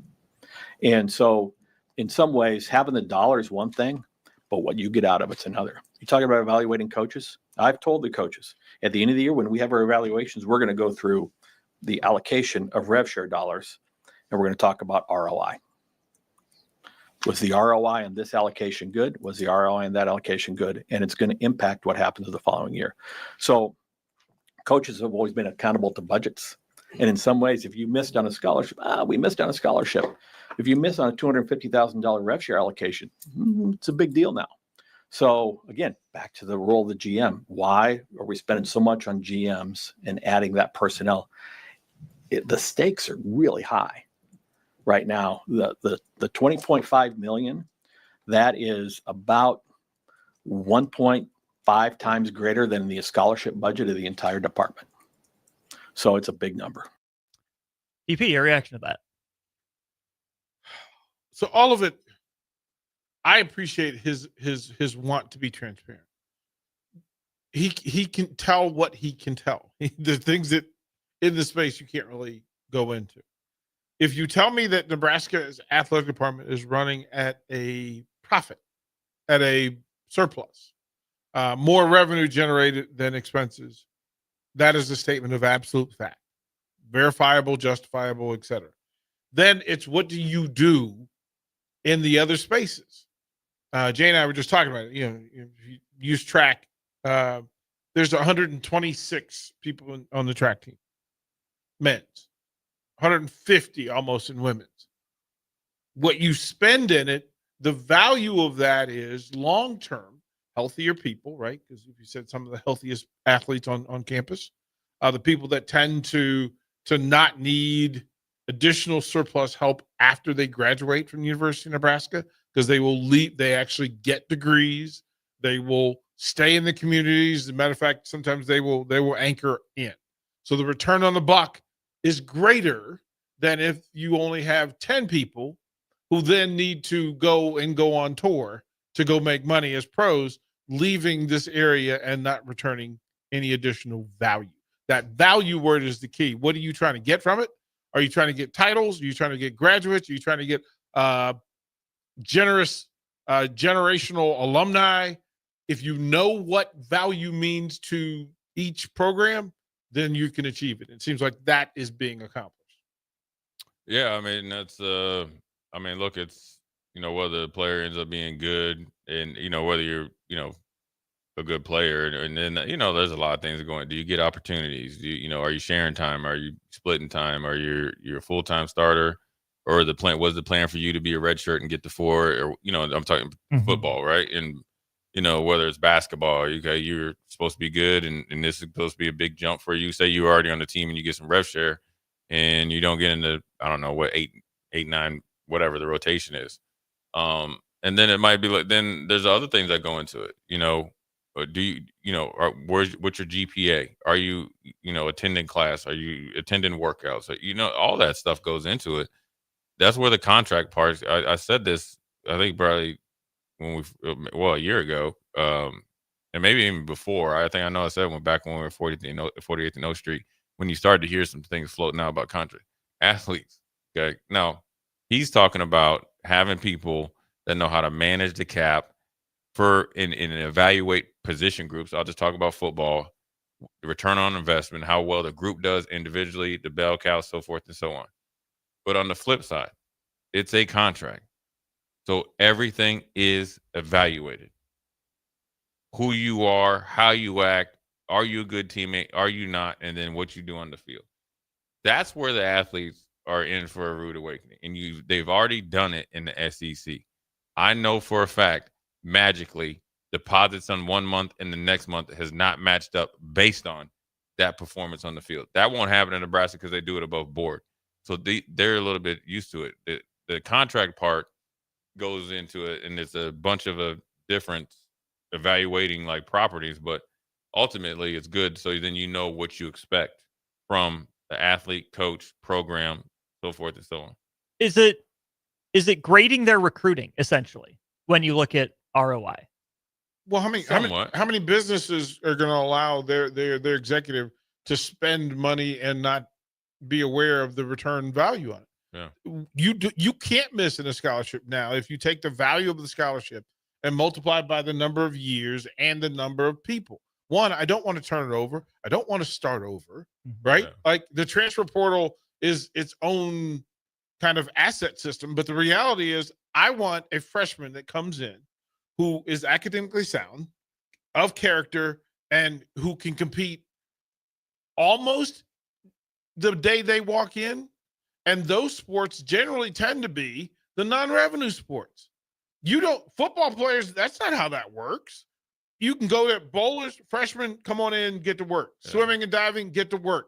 In some cases, but in the big 6 sports, no, it's long investment. It is a long, right? Yeah. It's a thing. And then it's, if you value each scholarship at $50,000, $75,000, right? All the things included. Football, you get more things with it. So yeah, that's a $300,000 investment if it's a clean 4 years. That's right off the rip. Right. Let alone anything on top of it. Right. Let alone the redshirt year. Let alone. Right. Right. Okay. This is the thing. So, what business is going to allow a manager to make a decision that constantly costs the organization, the program, almost $500,000 per miss? Per swing and a miss. How many times do you get it wrong? The time you get it right is what you were supposed to do, right? The Dylan Raiola is getting it right. It's the ones that come in and for 2 years they don't play, and then they bounce. They bounce because they're not getting what they thought they were entitled. They don't get what they weren't willing to work and get what was due. All the resources and money you put into those 2 years, down the drain, gone, wasted. So you have to be aware. Yeah, you got to be aware. The flip side of that, though, is then if you use the transfer portal, that happened to someone else, then you're picking up the same 2 years. The other 2 years. Would you rather train somebody that you know versus the unknown? Yeah. And I think with football and the bigger rosters, football in particular, right? That's just a known risk. You probably will go in there with whatever percentage every year, right? And because you can't evaluate the competitor in somebody. You can't evaluate in a high school kid how he deals with competition or, working while they wait. So I think you got to, look at it like each sport differently. And that's why the revenue sharing part is such I think those need to be bigger, like thought of as different outside of the scholarships as contracts, because those are the guys that have to be your bell cows. Those are the first off the bus. Those are the guys that you represent on and off the field, because those are the contracts that come few and far between. Now, when you think about it, as far as being able to evaluate it, it's no different. Say like you got a law firm, DPJ Austin law firm, and we put $400,000 of marketing to get the best guys out of law school. We have to see, okay, this guy is potentially going to be a partner in 5 years. This guy is just going to be a really good lawyer, and then we have specialty guys. That's how you have to look at it, because you put money into it, you're going to know and have a certain role or identify. I'm a big on role definition, because that can give you a clear idea what you're going to get a return on your investment. Not every kid that's recruited across the nation is thought of, okay, he's the next Tom Brady or whatever. Some guys are like, okay, he's going to be a great asset, maybe be a starter for a year or two, core special teams player, a team builder. You know what I'm saying? Where you really can make your money, right? Or no, I wouldn't say make your money, but really knock it out of the park is the ability to get guys in, get the relationship that's invested in both, appreciate it on the one end, the receiver, and then obviously the blueprint by the coach or whatever.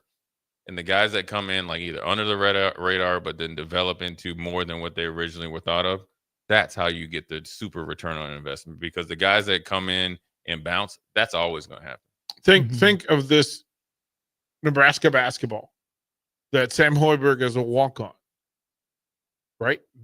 Value what you're getting from him from a PR standpoint, storytelling standpoint, a production standpoint, a value, a return on investment. All of those are boxes checked, which was a part of the whole Nebraska mentality, was that local folks who chose to be a part of this and were willing to do the work. Wonderful. That is a wonderful system. But we also know that there are 3 others that didn't make it. Sam's worth the other 3 you didn't get in that space. It's going to be interesting too, as we monitor coaches being judged on ROI. It's the same rationale when they get hired or fired, right? Not to pick at this old scab, but 16 and 31 was not worth $7 million per year, right? Even if it wasn't, phrased in, hey, you weren't giving us the bang for the buck. That's all it was. It's just going to be interesting, I think, to in some cases look at coaches getting fired more as, hey, you're a manager whose team didn't produce enough, more so than, hey, there's not enough, wins and losses, right? Putting more numbers, more of a monetary financial view on it, because it's always been, we can hide behind, oh, your one loss record wasn't good enough. And clearly that's a good enough reason to get rid of an underperforming coach. But the rationale behind it has been the same the whole time. These results are not worth what we're paying you. We're just being upfront about it. Yeah, it's a little bit different. It's just worded different. And also I think there's a okay, so say for instance, I come in as a freshman or as a redshirt freshman, I play decent. The stars don't align up my sophomore year, but I was still really good in the locker room, good student. And then it comes my junior year. As just say you're evaluating Jay Foreman going into your junior year. Well, I've already built up that equity, right? Where that you can trust, like, okay, he's going to have a bounce back year because of, say, whatever factors are going on there. That's where you start to evaluate. You got to look at the coaches as well. You got to get, if you earn the benefit of the doubt, probably what at that time maybe Scott did, and where other guys, are trying to do that, then you can kind of really work through those because you'll really separate the universities. And it's kind of like the Pittsburgh Steelers with Mike Tomlin, whatever you think about him. He's a winner. So he's built up the equity. Well, right? It's Steelers versus Pirates. Right. Steelers versus the Pirates. It's the Steelers versus the Cleveland Browns, where you're quick to, or the Steelers versus the Carolina Panthers. Whereas like you just hiring dudes, firing them in 10 weeks. Like you're not giving them a chance. You're just blowing everything up. And then, and so you can't just be so fixated on what you're getting. You got to really look at the whole thing. And because there's a lot of things that go into, could you really evaluate David Carr at Houston? Was he like a really worth the number one pick? When I don't know, Jay, could you? When he got sacked officially 82 times. I always say it's time and a half. In how many games? 16. 5 times a game. 82 that times. man's jersey turned green. That's official. I always say it's time and a half of what you probably got hit. So can you really say, okay, he can't read defenses? Well, every time he snapped the ball, he's ready to just. He's looking at 5 of the guys on the defense. So you got to always kind of look at everything and see where it'd be interesting. I think the conversation next year will be different. 2 years from now, it'll be different. 5 years now from be different. And 10 years from now, I bet you we'll be having the conversation that we had 3 years ago. 2 more cuts from Troy Dannen, wrapping up hour 2 of Old School after this. You're listening to Old School with Jay Foreman and Austin Oerman. Download the mobile app and listen wherever you are on 93.7 The Ticket and theticketfm.com. With UBT, you've got total control over your money. Like Doug, who runs his game day tailgate like a well-oiled machine. I got burgers, brats, chicken, dogs, plus all the fixins'. And with the UBT Go app, I can track my food spending from anywhere. Pro move. They don't call me Grill Sergeant for nothing. No matter your goals, UBT helps you feel good about reaching them. Union Bank and Trust. Member FDIC. Shopping for new flooring is different today. Getting your questions answered, making the right selection, getting the best value, and installed quickly and professionally. Visit ostreetcarpet.com or shop our store. We'll answer all your questions and help you make the right choice. You'll be enjoying your new floor in just days for less than you'd pay elsewhere. Carpet, vinyl, wood, laminate, tile, and area rugs. We've got it all. O Street Carpet. 1732 O Street. Family owned and operated. Always the best value. Mike, the insurance company wants us to replace the roof. Wait, what? I thought everything was fine. Yeah, it says right here our roof is too old and they won't be able to cover us anymore. I guess it is 15 years old. Hi, I'm Austin with Roofing Service Company. We help homeowners with their roofing and siding projects. Financing options are available, and we can get you under a new roof no time at all. If this sounds like you, visit roofingservicecompany.com. That is roofingservicecompany.com. Select Plumbing and Utility has been serving Lincoln and the surrounding area for 14 years, and they're not slowing down. Select Plumbing and Utility handles all your plumbing needs from faucets and water heaters to full renovations, and they can even help with your heating and cooling needs. They're also Lincoln's underground experts, repairing and replacing broken underground water and sewer lines since day one. Contact Select Plumbing and Utility today at 402-560-6197, assuring excellence in every situation, opportunity, and challenge. That's 402-560-6197. Looking for a fun way to give back? Join us for the 2025 Kicks for Kids Nebraska Fun Run Walk, presented by Pinnacle Bank. On Saturday, August 23rd at James Arthur Vineyard, enjoy a scenic 5K through beautiful grounds. Every step helps provide shoes to kids in Lincoln and Lancaster County schools, with options for adults, wine included, and kids. Registration fees include a t-shirt, medal, and bag. Sign up today and make a difference at kicksforkidsnebraska.org. Have you been injured in an accident and don't know where to turn? You need an attorney you can trust to handle your case with professionalism and compassion. The attorneys at Liberty Law Group understand that a call to an attorney is a call for help. If you've been injured, we want to help you. Liberty Law's experienced attorneys are committed to the pursuit of justice for those injured. Call Liberty Law and find out how we can help you get the compensation you deserve. Call 877-42-LIBERTY. Call the trial attorneys you can trust. 877-42-LIBERTY. Load up on meat and more this spring at The Mercado by Certified Piedmontese, with great selections of T-bones, tomahawks, ribeyes, filet mignon, brisket, sirloin, and so much more. The Mercado has locations at 84th and Havelock, 30th and Yankee Hill, and now 85th and Old Cheney in Lincoln, where you can have $2 draft beer every Thursday night from 4 to 8 p.m. and half-price espresso drinks on Fridays from 8 a.m. to 2 p.m. Get to the Mercado today for the best meat in town. At Schweezel Construction, safety isn't just a policy, it's a promise. Build with us. Work safe, go home proud. We're hiring skilled craftsmen, laborers, concrete workers, and steel erectors who value quality work and a team that has your back on and off the job site. If you're ready to be part of a company where your safety and success come first, visit Schwizo.com. That's SCHWISOW.com and apply today. Schwizo Construction, 40 years strong and still building the future. Back to old school with Foreman and Oerman on 93.7 The Ticket and theticketfm.com. Putting a bow on hour 2 of Old School. That's not the end of the show. Still got hour 3 to go. A couple more things to get to from Nebraska Athletic Director Troy Dannen. Let's hear from him about using Nebraska's venues entrepreneurially. What does that mean? Here's the Husker AD. Last year, I think internally, one of our big focuses was nutrition and getting Flick off the ground.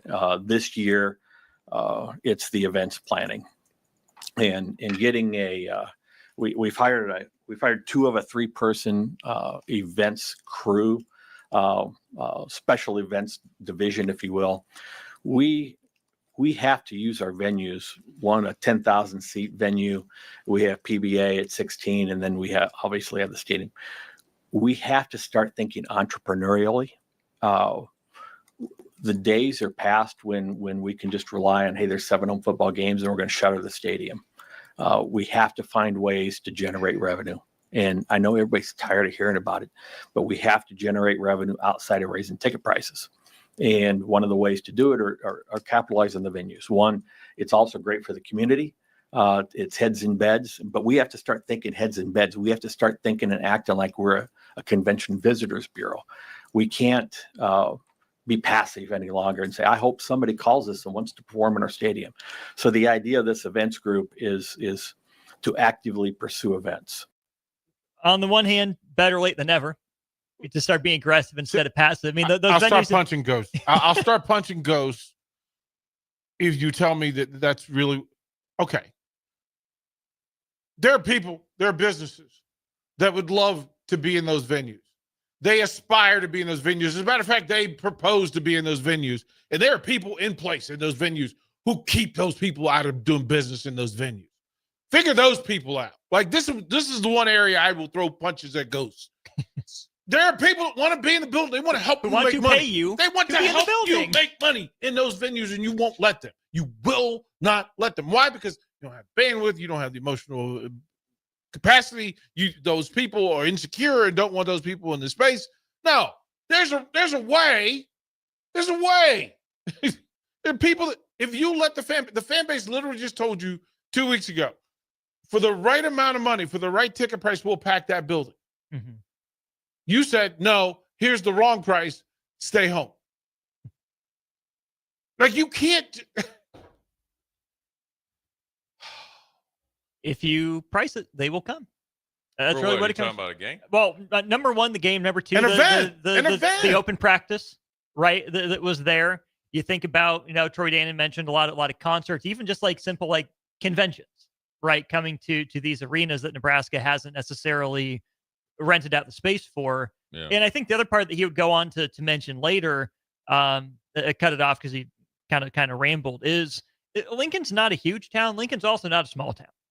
There's no reason Omaha has to get everything, right? Lincoln can dabble in some of that too. Now it's going to take investment from the city to some degree, right? You need more hotel space. You need more of that, yada, yada. That's why Nebraska's not hosting a lot of, basketball tournaments here in Lincoln in terms of, NCAA and IT sort of thing. The all-city tournament for basketball that doesn't exist. Right. There's like a simple one that you're just not doing, and for why? Because you have the same people making the same decisions. I don't know. What if you brought a pro volleyball tournament to Pinnacle Bank Arena instead of allowing it to go to CHI Houston in Omaha? Mm-hmm. I don't know. Maybe women's volleyball would be big in Lincoln, Nebraska on a professional level with a ton of former Huskers playing. I don't know. Maybe you could work a deal with the Savannah Bananas because they really like Nebraska athletes who, I don't know. Maybe there's a way. Maybe. One final thing from Troy Dannen before we go to break. Nebraska football scheduling. He was asked about that, what that'll look like for the Huskers moving forward. So a couple things. With the exception of what we did with Tennessee as relates to the football schedule, the schedule here, and I haven't really touched it, is virtually complete through 2032. We have I think 28 Arizona is 28-31 in a home and home. I don't know which is which. Oklahoma is 29-30 home and home.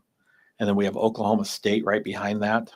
So, a perfect schedule today until if the CFP looks different and says you need to schedule this way, or the Big Ten does something different, is a home and home against an A4, by a G6 and an FCS. And that's kind of the way it's set up.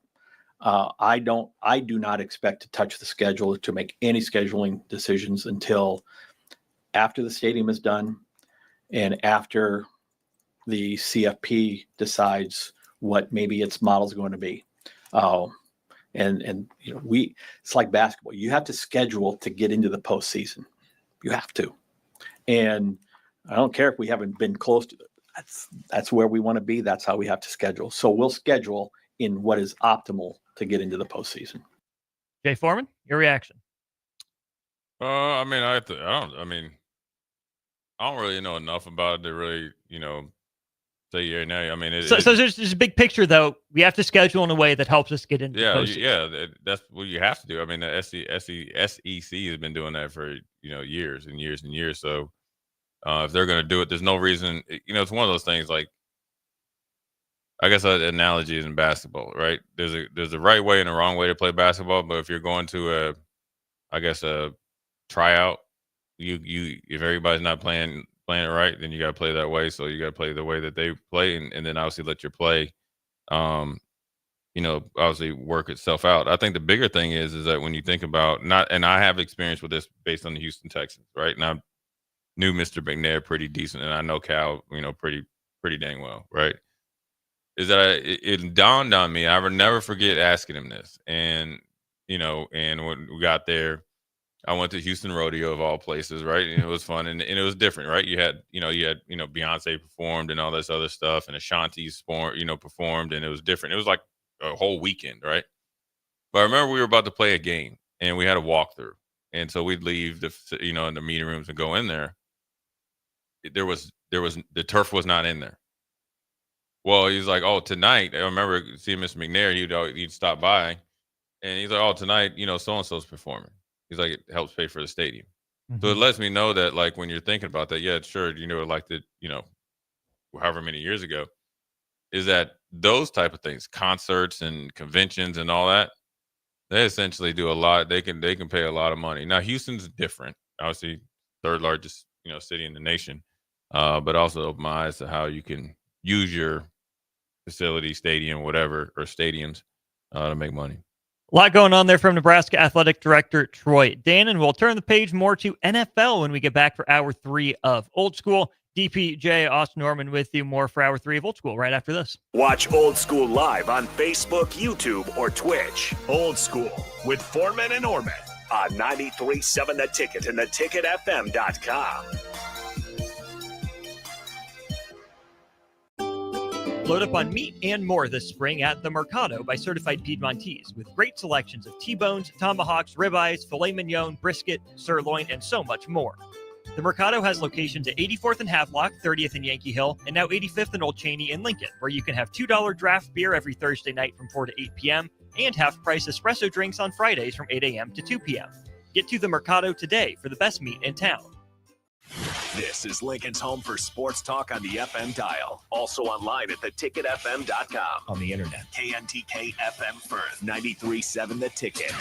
Have you been injured in an accident and don't know where to turn? You need an attorney you can trust to handle your case with professionalism and compassion. The attorneys at Liberty Law Group understand that a call to an attorney is a call for help. If you've been injured, we want to help you. Liberty Law's experienced attorneys are committed to the pursuit of justice for those injured. Call Liberty Law and find out how we can help you get the compensation you deserve. Call 877-42-LIBERTY. Call the trial attorneys you can trust. 877-42-LIBERTY. At Valentino's, we're on a mission for tradition. On every slice, for every bite. Golden baked crust, cooked to perfection every time. Savory sweet sauce that's made from our own secret recipe. Loaded with the perfect amount of fresh toppings and melty mozzarella cheese. It's the tradition that Nebraskans have come to love. From game day to every day. Valentino's. Taste the tradition. M Suits Clothiers, Lincoln's favorite men's store. Family owned and operated, located 1 block south of 56th and Pine Lake Road. Go bold this summer and fall with endless possibilities. Stop in now for the best selection on sweaters, outerwear, suits, sport coats, dress pants, and dress shirts. M Suits Clothiers, your menswear store. Are you looking for an exciting new way to put your skills to work? Explore new career options in the fintech industry at Currency, a Sandhills global company. We offer full-time positions in financial sales, compliance, operations, and other fields. We also offer a 4.5-day work week, an attractive benefits package, and opportunities for advancement. Put your motivation to work and grow with us at Currency. Visit gocurrency.com/careers to learn more. A1 Automotive's second location is now open at 5110 State Hill Drive, just off of Yankee Hill Road. The new location continues to specialize in all makes and models and provides personalized service as they have for 15 years. With the school year here, A1 Automotive reminds you that college students get 10% off any service, and they offer free tire repair with a valid college ID. Schedule your appointment today at a1autolincoln.com and visit their new location in South Lincoln at 5110 State Hill Drive or downtown at 11th and L. Empire Netting and Fence delivers top quality netting and fence solutions. From major sports venues to backyard installs and everything in between, coast to coast. We take on tough jobs with grit, integrity, and a strong commitment to safety. Empire is growing, and we're hiring motivated people ready to grow with us. We build each other up, and we're building something big. Think you've got what it takes? Apply now at empire-fence.com. That's empire-fence.com. Coming at you live from the heart of Lincoln, America. This is Old School, sponsored by the Mercado by Certified Piedmontese. Nebraska Football Hall of Famer Jay Foreman and Austin Oerman. Old School with Foreman and Oerman on 93.7 The Ticket and theticketfm.com. What up, third hour? Jay Foreman, Austin Oerman, Old School. Brought to you New School Way, 11th and O Street, 1040 O Street to be exact. We are brought to you by the Mercado, Certified Piedmontese, Special Ingredients at Butcher Shop, 84th and Havelock, 30th and Yankee Hill, 85th and Andermatt / Old Cheney, and 168th and Maple. A lot going on. Obviously, we had the state of Husker address, I'll say that, and with Troy Dannen, obviously give some thoughts on that. A little bit of Nebraska news, overall football news, recruiting news, potentially, I guess, indirectly. But now we're going to move to the NFL. Obviously, we got a lot of Chiefs fans, obviously Bronco fans, and obviously whether they like them or love them or hate them, probably a lot of people hate them. Cleveland Browns and Cowboy fans for different reasons. But I think before we get into that, it's always good to dabble into the Huskers in the NFL and what they all have done in their first preseason game. I can just speak from experience. The first preseason game, it's always you're always like nervous, man, because you're playing against guys that that you sometimes watched on TV, but it's the first time being away from home, which is obviously here in Lincoln. If you didn't see it, it would start with Thomas Fidone. He had a touchdown, really a good catch, kind of a back shoulder contested catch, and he had one in training camp, not in pads. So now the excuse of not in pads, is obviously he's making his mark, trying to carve his way out. So obviously he's doing well. Ty Robinson kind of started the party off, right? He had a couple tackles and a sack, so that's always good. But I'd like to look at some of the guys that were, kind of under the radar. One of the guys I was a big fan of, John Bullock. A couple tackles, pass breakups for the Bucks. So then obviously was able to make a little bit of an impact on special teams. Isaac Gifford, local Lincoln product, 5 tackles for the Carolina Panthers. Omar Brown, representing Minneapolis North, had 4 tackles, and Isaiah Nair played but only had 1 target. Adrian Martinez, obviously a fan favorite, and goes one of the better players in Nebraska history, is competing for the number 3 spot. Threw for 115 yards, 15 to 23 passing, and a touchdown. So, when we talked about quarterbacks, and we said, listen, this is the best athlete, take us to promised land. and then having to learn later on how to play the position. He's a perfect example of the want to was there. He used the opportunity at UFL. He was able, or Detroit UFL MVP, get into a good situation right there. He's going to make Aaron Glenn make a hard decision.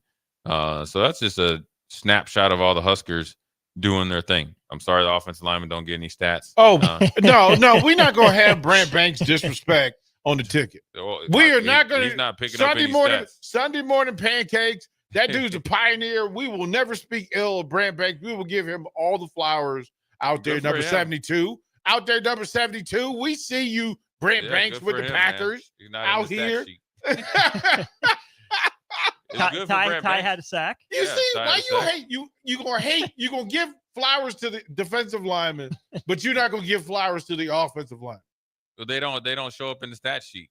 When you watch the game, you don't know if they played. I know he played. We watched number 72 on the scoring drive. That's okay.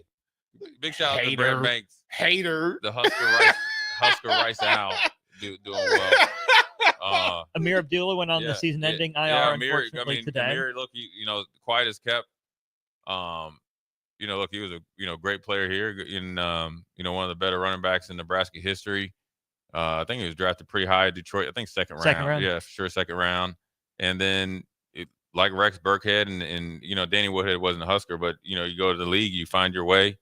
Unfortunately and fortunately for him, he got signed here just recently with the 49ers.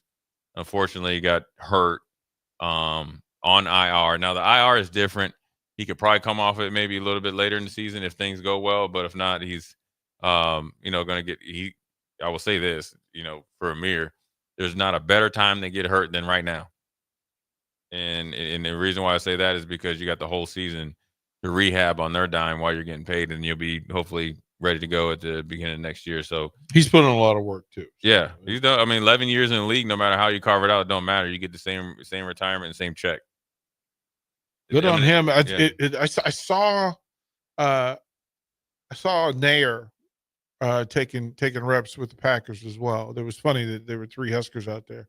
I was like, okay, Green Bay, y'all trying to do a thing. Samari Torres doing well. I mean, you got a lot of Nebraska. I think over the last few years that you see a little bit. I mean, there was a lean time where Nebraska players weren't even looked at. I remember talking to Charles Davis a few years back up in Minneapolis, and he was like, he's like, I just left the combine. He's like, what's up with Nebraska linemen?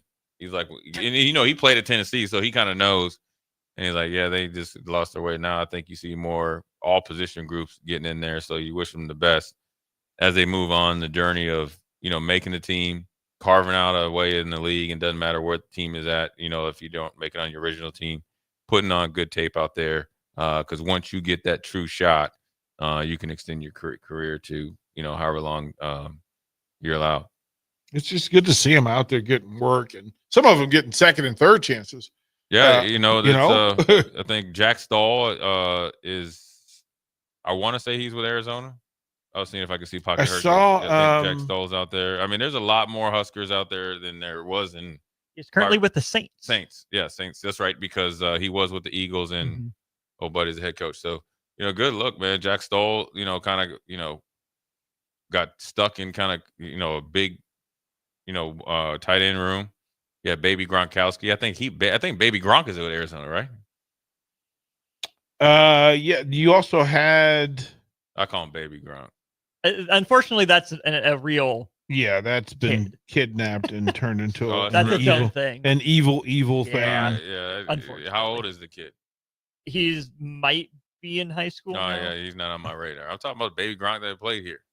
Let's see. He's 13 years old. That's Baby Gronk. Yeah, that's not the one I'm talking about. Yeah, you're talking Travis Vokolek. Yeah, Vokolek. I think he's with Arizona, right? One or point is he still playing? Travis Vokolek. Yes, with the Arizona Cardinals. Yeah, so at that one point, I think you had Vokolek, you had Stoll turned pro early. Austin Allen still bouncing around. Austin Allen was here, so you had Ben the top Stille 2 in Miami with the Dolphins. So you had like that, for Jack Stoll to go into the draft, not get drafted, make his way, and still be in the league. That's what you want to give him his just due. So good for him. It was good to see Stille getting work. Yeah, Ben Stille's, kind of finding a way to be that rotational defensive lineman. And you can play a long time doing that. I mean, we just talked about Amir, 11 years. Started a few years, but then he's able to great locker room guy, special teams. And you know what? All the check's the same once on Mondays. Yeah. Right. Yeah.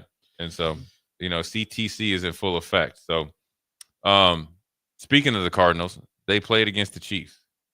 It's a different looking Chiefs team. And the reason why it's a different looking Chiefs team is because you can tell where they're going. The pressure, for the first time, I think the Chiefs are facing real pressure, and it's mainly financial. And it's not financial that they, are going to, have to close the doors. Financial because Mr. Jones is probably looking at, okay, you just paid Karlaftis like $80 million, right? Mm-hmm. And if you saw the viral video, TikTok, Instagram, or whatever, he essentially said, do something. All right, well, give me 50, because who between those two, who had 15 sacks? Mr. Jones. Mm-hmm. Who's kind of always been in a contract dispute? Yeah. Mr. Jones.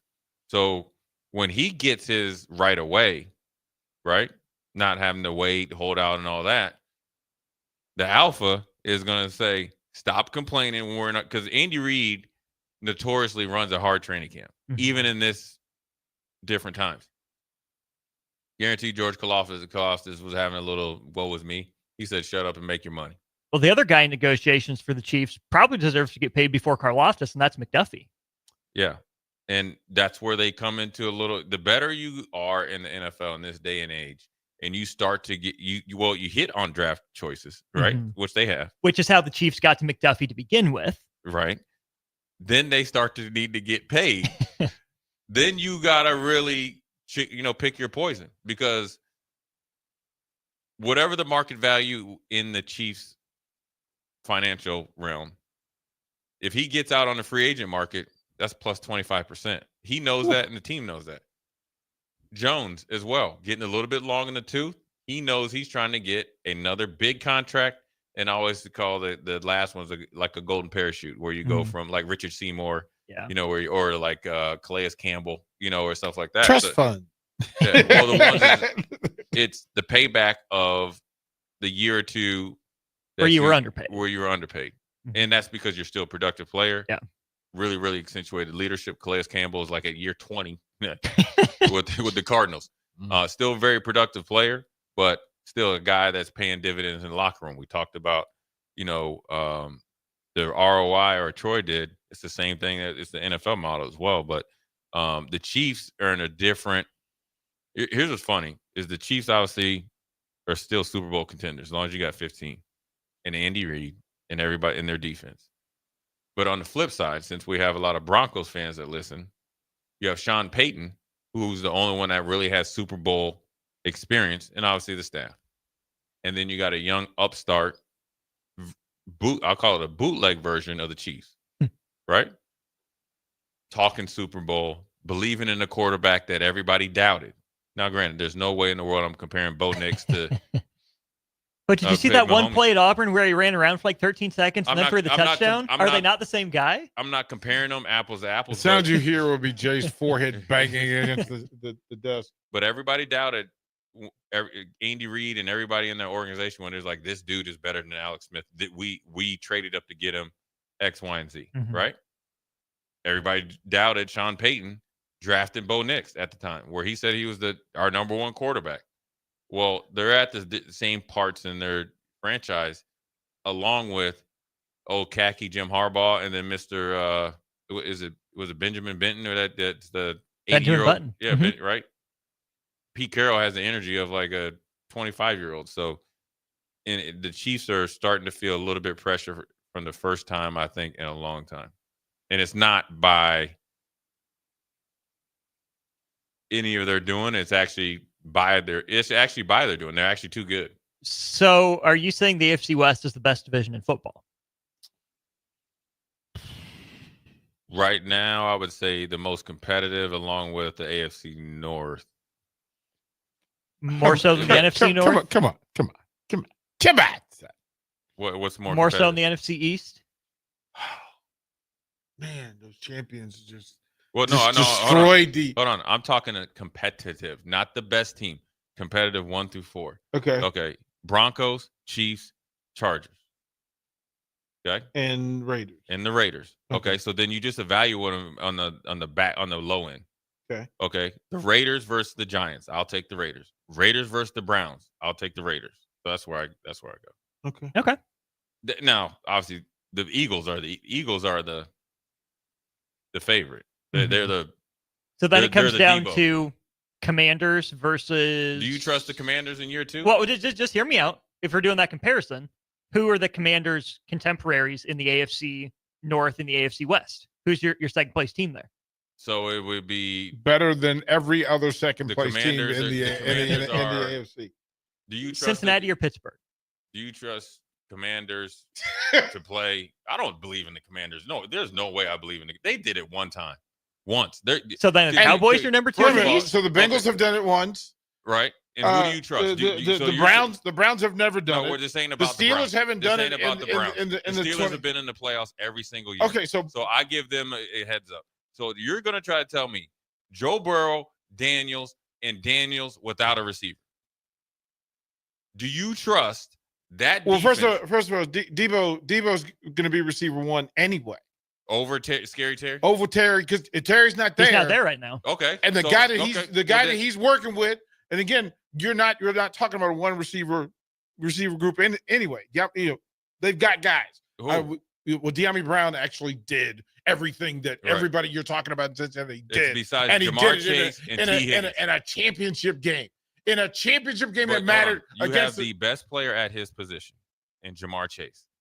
You have somebody in the top 12 in T. Higgins. There is not anybody that's walked through the Washington Commanders / Redskins or the Washington football team that comparable to Jamar Chase since Art Monk. You are giving Jamar Chase way too much. Way too much. Okay. What has he done? Tell me besides Art Monk, who's been in the Commanders that's better than Jamar Chase? You can just stick with the posse. No, you can take the posse out. Take Gary Clark and them out. Okay. Since then. Michael Westbrook, negative. I don't know. Santana Moss? Santana Man would he's going in their hall on purpose. Yes. He's not better than Jamar Chase. I don't know. There was Pierre Garçon that had Hey, that's a Colt. I claim him. He's mine. Great run. Mine. Great run. Great apex run. I like me some Pierre Garçon. Right. Hold on. But I like Are Jamar you guys Chase being more. serious right now? I'm just claiming Pierre Garçon as a Colt. You're trying to tell That's all I'm doing. You're trying to tell I'm not saying take him over Jamar Chase. Hold on. There's nothing against Pierre Garçon. You're trying to literally tell me that he is better than the guy that's pretty much broken almost every record to the day that he's in the league. The game it's a different game now. But hold on. Pierre Garçon and Jamar had Chase 100 catch season is not in the same question. 12 years ago. But it's not in the same category. It's a different game now. But Jamar the Chase, rules are different. Right, but it's patty cake out there now. He's Chase, free to run. Jamar, trust me, I'm gonna tell you, Jamar Chase can play in the 70s, 80s, 90s, 2000s. The Ravens defense with Ray Lewis would have manhandled Jamar Chase to the bench. To the bench. He never would have got off the line of scrimmage. Well, are you serious? McAllister with that range and Dion hanging out, lingering back there at safety. Listen, I love Jamar Chase. But the idea that he's the best and it's not even close. It's Justin Jefferson before Jamar Chase. I'm going to have that discussion, right? That's fine. But we're not talking about anybody in Washington yet. You said to trust. Because Debo's not even the best receiver on his team. How far in the playoffs did the Bengals go with all of this talent? This uncheckable talent. How far did they go last year? They got lost. They were 9-8. They, as you talked about, you weren't even in the conversation. Right. So stop it. We give people credit for being talent, but at some point the team play has to matter. Hold on. They went to the Super Bowl. So they've actually done more. No, last year. What you just said last year. Okay, last year they didn't make the playoffs. Okay, and going into this made season, the playoffs. Since you that last has saw nothing to do with anybody that's better than Jamar Chase at his position. Austin. So you're trying to hold him accountable because of his defense. Austin, since we're talking about trust right now, the last time you saw the Cincinnati Bengals, do you trust them? Do you trust the Cincinnati Bengals?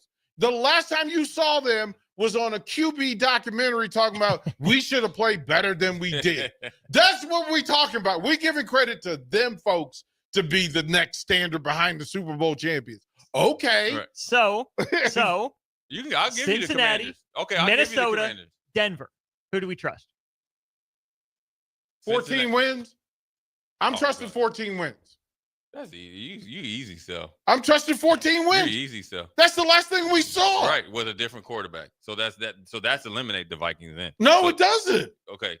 If you don't have a quarterback, you are not winning. The Bengals have a quarterback and didn't win. But DP, you're up here. So that means when guys go play for the Redskins or whatever they were, when they had a porous defense, that means that the Cincinnati Bengals had a notoriously bad defense. Washington won with 3 different quarterbacks. It was never about the quarterback. See, that's a whole different discussion. Joe Gibbs won with 3 different quarterbacks. Yeah. As a matter of fact, you didn't know them before. Doug was on the trash heap. Right. 2 years before and 2 years after. So Mark Rippon was on the trash heap. You don't need a 2 years before and 2 years after. Joe Theismann was literally a punt returner. Thank you and for making my point. Right. So the quarterback play only now matters. You're making my point. So they only won because of everybody around them. In this day and age of football, if you ain't got a quarterback, you ain't winning. Period. So essentially, you're saying Joe Gibbs needed a guy just to not mess the game up. A.E. Trent Dilfer and Rob Johnson. Correct. The game has changed because they were so good everywhere else. Correct. In this day and age of football, if you in any level, high school, college, or pros, if you don't have a viable quarterback, you might as well just cash it in. You ain't doing nothing. I'm gonna if you go through it, and again, it's a matter of trust. What we know. How can you trust the Commanders off of 1 year? Trust is built up over time. Yes, according to last year. Okay, so then that'd be like, okay, well, we trust the Cowboys because they always got to the playoffs. I don't trust the Cowboys. Well, they always got to the playoffs. I don't trust the Cowboys because the last time I saw the Cowboys, they had won 7 games. Right. That's what I trust. What I can see. So when the when the Cowboys were going to the playoffs, were you trusting them? They're not. No, that's not what I'm asking you. When they were making the playoffs 2 years ago, that means you trust them the year before? I trusted them to make the playoffs. To make the playoffs because they were. Do you trust Detroit? Do I trust Detroit? Yes. Okay. Why is that? Down 2 coordinators? Because they got a quarterback and they got a head coach. Well, trust JJ They McCarthy? They were the number 1 seed. Right. And they lost the best defensive player and still were the number 1 seed. And what did they do? And you have a Super Bowl winning quarterback under center. You had a guy that was no Super Bowl. Super Bowl conference. Yeah. He took his team to the Super Bowl. Do you trust JJ McCarthy? Do I trust Who do you JJ trust McCarthy? more, JJ McCarthy or Sam Darnold? I have to trust Sam Darnold. He played more. Right. So now how can you trust the Vikings because he ain't played? He's a rookie. I don't particularly. They won 14. This team. No, Sam the Darnold. Team, the team. Sam Darnold won 14 games. Who's the better team, Minnesota or Cincinnati? That's up in the air. Because the same. Hold on. I saw Minnesota get absolutely annihilated when they had to have it. Not once, but twice. When they could have got the number 1. That sounds a lot like a Nebraska team that made it to championships but didn't get over the hump until they got over the hump. That's a weird thing to kind of land on. So a team that wins 14 games. Mm-hmm. And you play the Rams. Mm-hmm. Now, mind you, the Rams just moonwalked their way in there. Uh-huh. Okay. And they just beat the brakes off you mm-hmm. with the quarterback that went and got $80 million, but then you're going to turn around to a rookie. Oh, he's not playing anymore, by the way. He's out right now. Well, but the same thing happened to Detroit. Right. The same thing happened to Detroit. Right. We go through the 14-win Minnesota Detroit Lions. Was it for real or was it fake? 14. It was for real. Right. It was for real until it's not. That's the National Football League. You have to win the last game you play. Otherwise, you're questioned. You trust the people who won the most games. Why? Because they were consistent over a period of time. And I don't care if it's 18 weeks. That's the measuring stick. They were consistent. Now, the Cowboys were consistent. Were they dominating though? Was the Vikings dominating people? No, they weren't. So how? So then if one you get, loss isn't dominating. Winning is dominant. No, it's not, because you can win all the one-score games one year and not win them the next year, but you're the same team. So it doesn't that necessarily mean if you are dominating, which there was the Philadelphia Eagles. Furthermore, the year that the Philadelphia Eagles went down and lost to Tampa, they were more dominant than last year. You are devaluing winning in the National Football League, which because there's 8 teams that try to win every year. So just because you win one year doesn't mean that you're consistent. That's the way Buffalo was. That's the whole problem. Just because Washington won, listen, the fact that they don't have their number one receiver, their number one guy, that's the guy that you trust, McLaurin. 100%. Okay, the fact that he's not there just lets me know they are done. So guess who's coming up the pipe? It's going to be Jerry's boys, or there's going to be one guy coming out of the NFC East.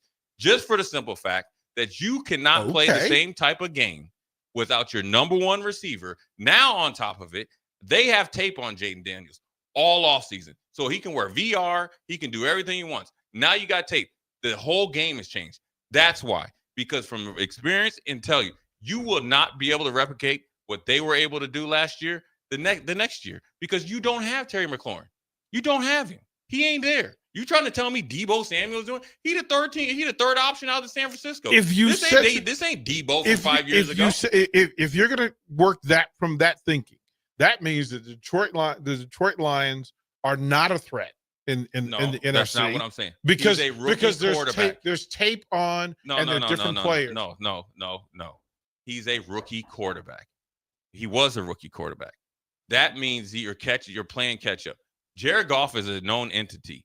Somebody that vaguely looks like Jay Foreman has told me several times. We'll throw the break.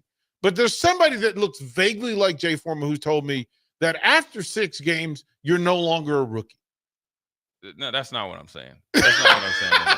I'm just saying. That has nothing to do with it at all. Okay. The sophomore slump is real. It happens to everybody. So therefore, Washington's at a different. First of all, the schedule is hard.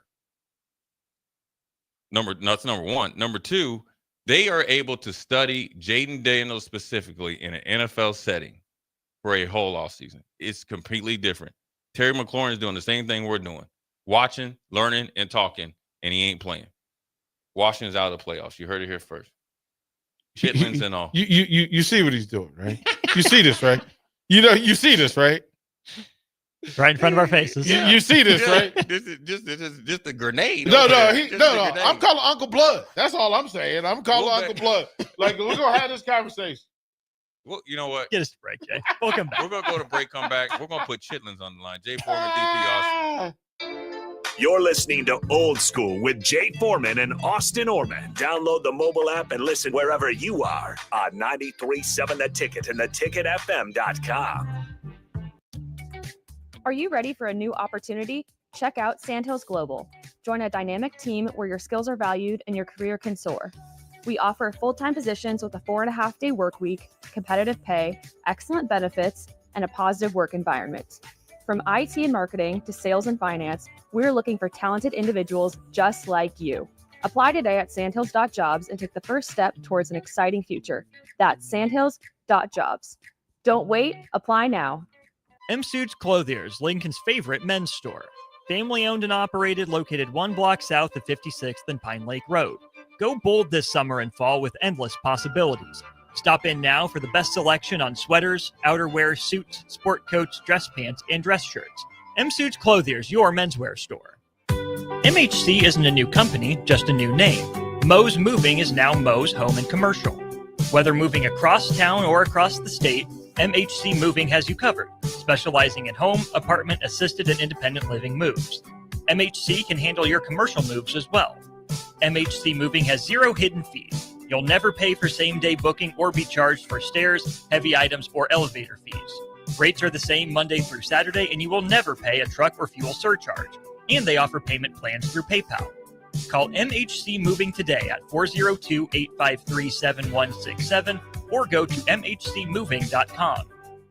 At Valentino's, we're on a mission for tradition. On every slice, for every bite. Golden baked crust, cooked to perfection every time.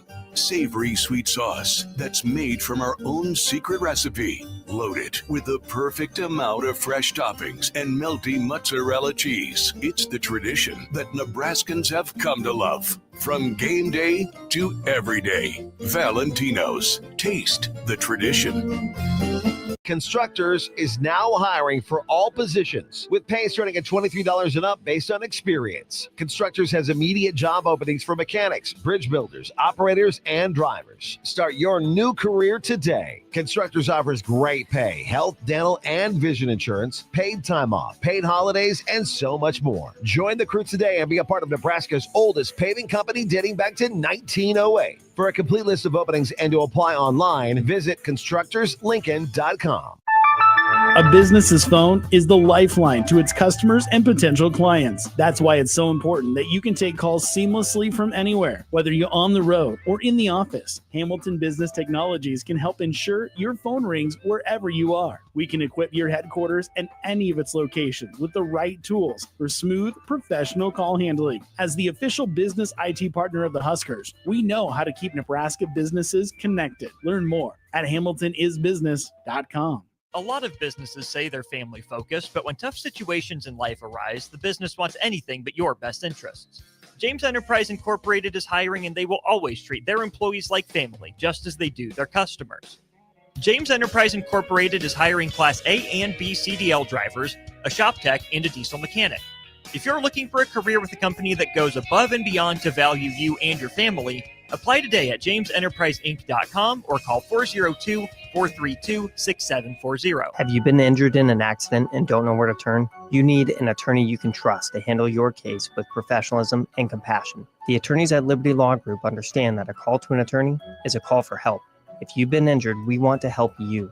Liberty Law's experienced attorneys are committed to the pursuit of justice for those injured. Call Liberty Law Group and find out how we can help get you the compensation you deserve. Call 877-42-LIBERTY. 877-42-LIBERTY. Liberty Law Group. Trial attorneys you can trust. Are you looking for an exciting new way to put your skills to work? Explore new career options in the fintech industry at Currency, a Sandhills Global company. We offer full-time positions in financial sales, compliance, operations, and other fields. We also offer a 4.5-day work week, an attractive benefits package, and opportunities for advancement. Put your motivation to work and grow with us at Currency. Visit gocurrency.com/careers to learn more. Nebraska football opens their season on Thursday, August 28th in Kansas City, and you can be a part of the best pregame tailgate party with Blur Events, live from Kauffman Stadium, home of the Royals. Doors open 4 hours before kickoff with a live DJ promoting interactive competitions and giveaways, tailgate games like cornhole, flip cup, and beer pong, access to ballpark concessions, and available air conditioning. Book your tickets today at blurevents.com/Kansas City and hang with 93.7 The Ticket on the scene prior to Nebraska versus Cincinnati on August 28th. Back to old school with Foreman and Oerman on 93.7 The Ticket and theticketfm.com.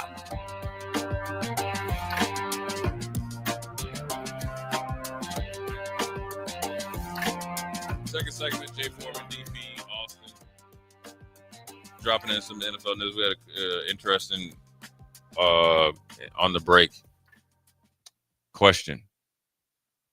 What team, I guess, how would we say the question, Austin? Like, who's going to be the worst team in the NFL? Who would you give the best odds to having number one overall pick right now?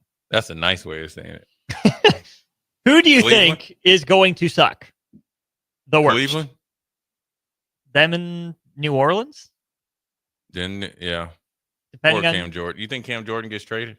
Yeah. I hope for his sake he does. Wait, is there a reason? Is Dallas gonna sink even lower? The league, Jerry won't allow the league. He'll call in some favors. Like, we need our favorite refs. Tennessee going to be any better? Tennessee, Jacksonville, Raiders all came into it coming off 4-win season. Browns off a 3-win season. Giants? Patriots off a 4-win. Jets off a 5-win. There's some folks that had an empty cupboard. The Giants with 3, Bears with 5. Giants Saints won with 3 5. games? Yeah, Giants won Giants won 3 games last year. So, 5 for the Bears, 5 for the Saints, 5 for the Panthers, and 6 for the 49ers. 8 for the Cardinals. So if I had to bet the 2 teams that could be potentially be number 1, I would say Cleveland for sure, and Carolina. I know Carolina played well down the stretch, but I think that's fool's gold. And I still think the head coach does not believe in the quarterback. So it's just a matter of time. It's just a matter of time where he pulls the play. And so then when that happens, you're right back in I guess, covert way of tanking. I think Russell Wilson is probably worth a couple W's, right? More than 3? You don't think Russell can win 5 games? I mean, there's a lot going on up there in New York. Okay. I think we're on a path toward Kansas City Chiefs offensive coordinator Brian Daboll. Or back to Buffalo. Well, I'm comparing it to Cleveland. I'm comparing it to Carolina. I'm saying, okay, that quarterback room can probably muster up 5 wins. But is that defense good? I mean, they don't have Myles Garrett yet in New York. They got, if Brian Burns is focused, along with, was it Thibodeau? Maybe Carter makes a splash. They got a decent enough defense, I guess. I don't know. I mean, that's. A lot of these low loss teams had 4 or 5. I mean, Cleveland took 4 of the top 36 players available in the draft. The Saints did the same. I mean, if you look at the Giants drafted well. Yeah. By every metric, they drafted well. Kellen Moore might have to jump out there and take snaps for New Orleans, though. Well, but that's like, but how did you see old buddy? Like, how did you do it? Did you see old buddy? Yeah, man. Listen, when you go to a job interview, right, and they say, oh, we need you to wear a suit and tie, whatever, and you show up in like, a Canadian tuxedo or something like that, and a tie-dye shirt, and then you put him out there and expect him to sing live on stage, and this is right. Spencer Rattler, you pretty much you gave him every chance to start over Spencer Rattler. You recruited your starting quarterback at $2 beer night at the karaoke bar. You can't expect. New Orleans too, because I think they can implode quick. I think they will. DP, do you think New Orleans, if they play like they potentially could play, you think they just go fire sale on their 2 most prominent assets, and that's Alvin Kamara and Cam Jordan? I think you have to. Cam Jordan was a surprise win for them. Right? Yeah, 1 more year. Yeah. Right. He was a surprise win. You didn't expect him to be the player that he became. And Kamara has to stay there because he has out the field issues. Well, maybe he need to move. Maybe he need to get out of. You need to go right to Denver. You need to get out of the French Quarter, right? Get out of like Sean Payton. Maybe go to the Raiders. Raiders might be a good spot for him. Vegas might be good for him. When has Vegas ever been? It might be the best place for him. That, you know what? He'd be right at home. Right at home. Right. Old Raiders. I just don't know. I don't know how you can be so bad at management that if somebody gave you, think about this, Jay, if somebody gave you a chance to just add 5 starters to your team, you should win more than 3 games that year. Yeah, but I guess the better way to look at it is you take the lower level teams, all of them, right? I think it all comes down to one decision they made or didn't make. When you think about it, right? Yeah. The Giants. Now, is it apples to apples for them not bringing back Saquon? But I think a lot of it has to do with how you handled it, and then you went all in on Daniel Jones, and then you turned around and got rid of Daniel Jones pretty much within a year. Yeah, it's two bad decisions. Oh, but one started the other. You thought Daniel Jones was more valuable than Saquon, which led you not to bring back Saquon, which then made you to shed light on Daniel Jones. So I guess bad. Okay, That's bad. When actually both of them together were better because that's how they made the playoffs. Then you look at Cleveland. Okay, Deshaun Watson is serving he gets a paid leave. 2. Well, the first one is in Houston. They said they remember the commissioner. No, they paid him last year, which he was hurt. He's Achilles. But here's what the commissioner said. Listen, they made an NFL rule. Said, listen, since you paid him, you have to he has to be on the active roster. right? Oh. Not the pup. He was on the Not active IR. roster, so he's taking up a roster spot. Mhm. So you actually at 52 and everybody else has 53. And then Cleveland says, you know what? We are taking a job from the a guy special that probably team. has 99 lawsuits coming. We're going to sign him to the first fully guaranteed contract since Brian Bosworth. Come here. And then you just commit to doing whatever. I tried to be nice to the Browns this month. And then let's happening. go to your team, Chicago Bears. Yeah. Okay, Chicago Bears. Let's draft Justin Fields. Oh. Let's change his offensive coordinator 3 or 4 times and say, you know what, you suck. And then you know what, we're gonna have Matt Eberflus and we're gonna keep him. We're gonna keep him. We're gonna draft Williams. And then you know what, hey Williams, welcome to Chicago. Your coach that drafted you, he gone. Then on top of it, let me go further. We got a couple coaches that got some serious lawsuits in there. And one of them happens to be yours. You were 4-2, 4-2 on the road ahead with 7 seconds left. 4-2. And then you start doing jumping jacks in the end zone. No, then you have a guy out there that is literally has every. This is the thing, what people don't say.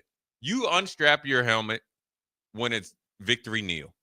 Because the guys say, you just know it's a common. It's like, all right, the wave the white flag, the game's over.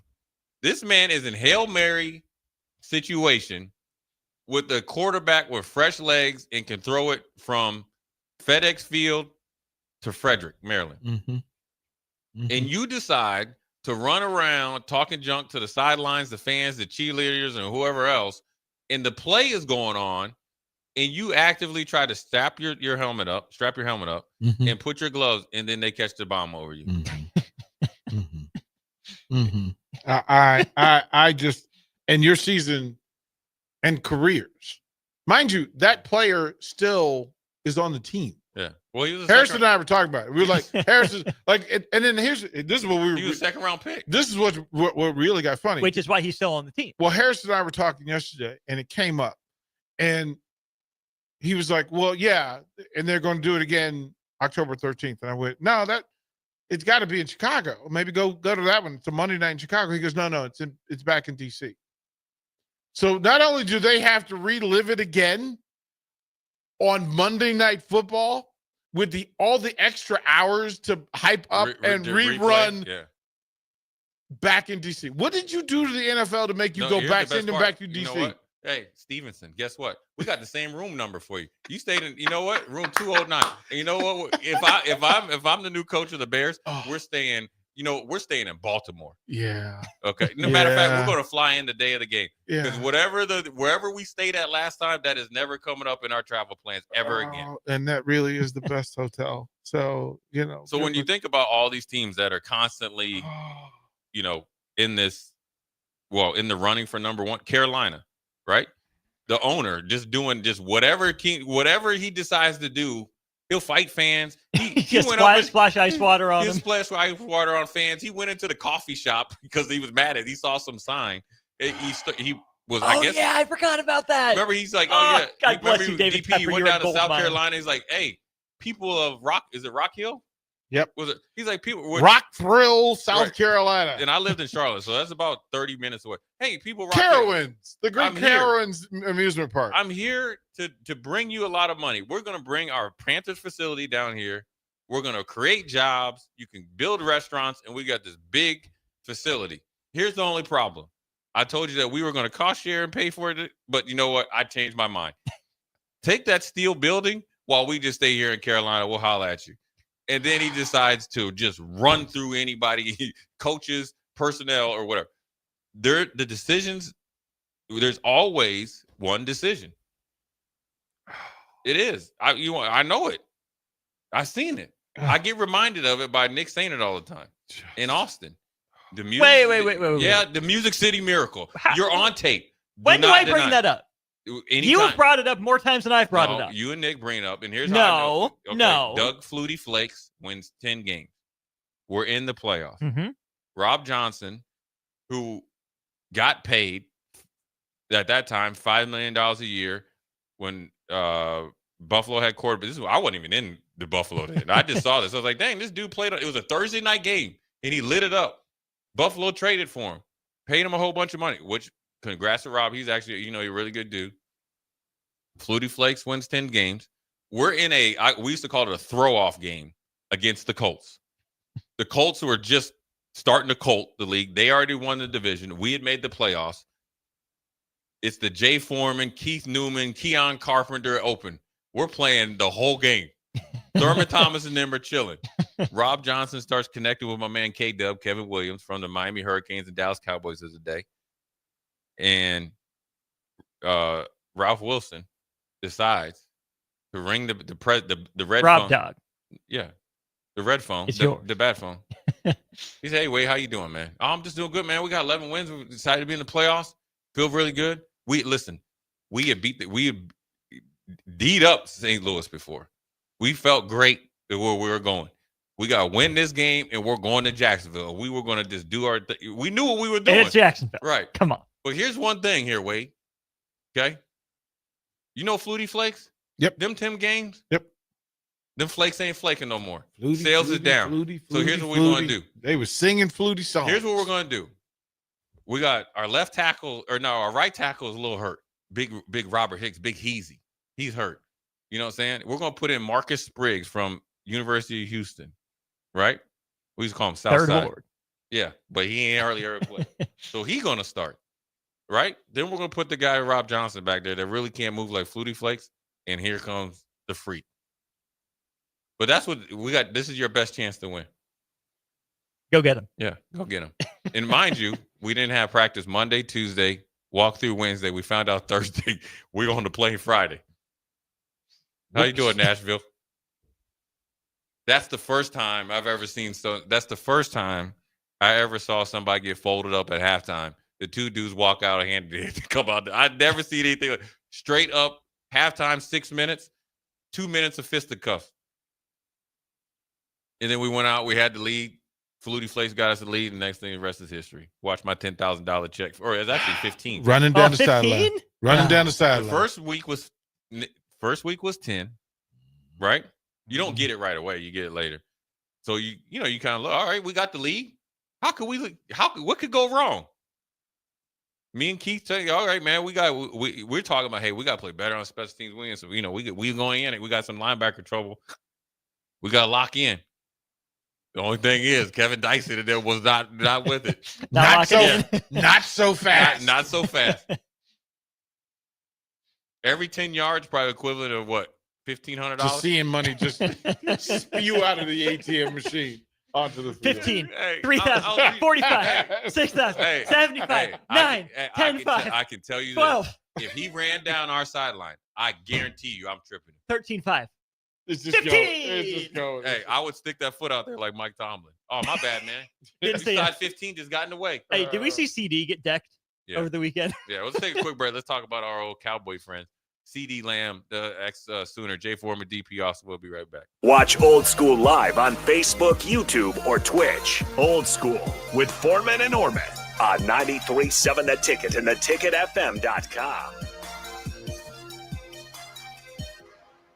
Jack Russell of Farm Bureau Financial Services is here to help you protect things that are most important to you. Whether it's your home, your family, or your future, Jack Russell has the proven experience to get the job done while developing authentic relationships with you. Give Jack a call today at 402-421-9100. Again, that's 402-421-9100. Or visit one of his 2 locations in Lincoln or Seward and learn how you can excel in the complicated world of insurance. Jack Russell of Farm Bureau Financial Services, a trusted and well-respected representative since 1999. Have you been injured in an accident and don't know where to turn? You need an attorney you can trust to handle your case with professionalism and compassion. The attorneys at Liberty Law Group understand that a call to an attorney is a call for help.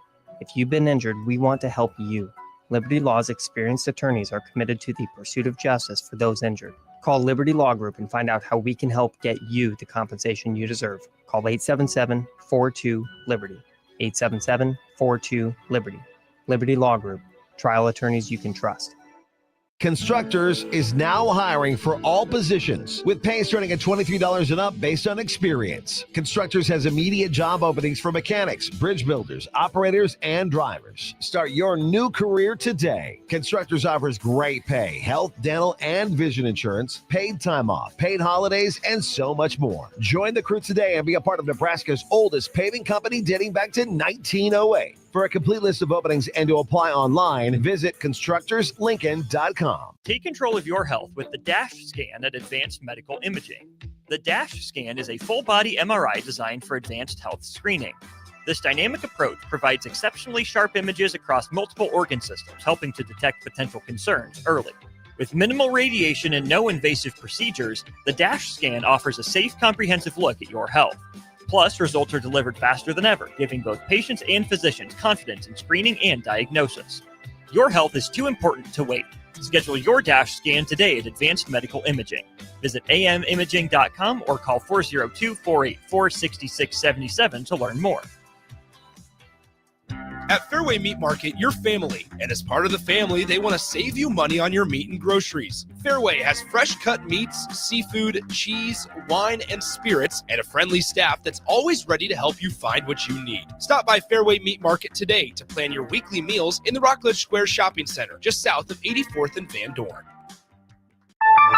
A business's phone is the lifeline to its customers and potential clients. That's why it's so important that you can take calls seamlessly from anywhere, whether you're on the road or in the office. Hamilton Business Technologies can help ensure your phone rings wherever you are. We can equip your headquarters and any of its locations with the right tools for smooth, professional call handling. As the official business IT partner of the Huskers, we know how to keep Nebraska businesses connected. Learn more at hamiltonisbusiness.com. Hi, Sean Callahan here for Koppel Chevrolet GMC. This month kicks off Koppel's 50th anniversary sale. We're celebrating 50 years by offering an additional $500 discount to the next 100 customers that buy a new vehicle. This is in addition to the huge savings already in place. You can take an extra $500 off our discounted price, or we can cut you a check on the spot. Celebrate with savings and see why customers have trusted Koppel since 1975. It's our way of saying thank you for all these years. Are you ready for a new opportunity? Check out Sandhills Global. Join a dynamic team where your skills are valued and your career can soar. We offer full-time positions with a 4.5-day work week, competitive pay, excellent benefits, and a positive work environment. From IT and marketing to sales and finance, we're looking for talented individuals like you. Apply today at sandhills.jobs and take the first step towards an exciting future. That's sandhills.jobs. Don't wait. Apply now. Back to old school with Foreman and Oerman on 93.7 The Ticket and theticketfm.com. Well, we're back. Jay Foreman, DP, Austin. One more quick segment here on this Monday. We couldn't do NFL without not even my Cowboys. I should punch myself in the face without the Cowboys. They always cowboying, man. Mm-hmm. Did you guys see the cowboy, like they did? You know how they go around and they do a lot with politics, but they'll just go around and just out there, and it was Oxnard, you know, so they go around and ask the fans what they think. They're like, oh, this is the best team we've had. We're going to the Super Bowl. Hey, Cowboy fans are funny, man. He's like, oh, yeah, don't you see these guys out there that look great? I'm sitting there like, you're watching. Micah Parsons isn't practicing. Dak's every other day. How you say this is the best team ever? But because it could be potential. But if you didn't see, CeeDee Lamb the worst part is he got blown up by the receiver. So by the ref. By the ref, excuse me. And they have a get back guy who gets paid a lot of money. He gets the coach's water, and he's a get back guy. Usually they're one of the weight coaches. CeeDee Lamb was well outside of the coach's box and got annihilated by the ref. Tried to tell you. But here's the worst part. About right now, wherever he's at in Oxnard, I don't know if they're back in Dallas, he's got an envelope on FedEx. You know what's in that envelope, DP? Fine. You fine. Under article so-and-so of the NFLPA, you are now fined $25,000. Fined. Now you can fight it, but you're going to still end up paying about half of that at least. All for just being out of the box, man. Come on. Well, I think it's more like. Well, you're in the ref's way. No, it's more like a Dallas. There's just this lack of discipline. They just can't do the simple stuff. You ain't even playing, and you frontline You know what I'm saying? Just go take a seat. Dad. Hey, do you remember when CD Lamb last year decided, all right, I'm done playing? Several times. Yeah, all right, I'm done. In the middle of the game. Hey, it wasn't halftime. Remember when the guy said, I don't know where CD Lamb is, and then he just came walking out in street clothes. Hey, DP, I'm done playing. Go ahead, man. Take I'm over. deuces, bro. Yeah. I got you. I got something to do. My hot dog's ready up there. Because Cowboys got a Cowboy, man. Bro, man.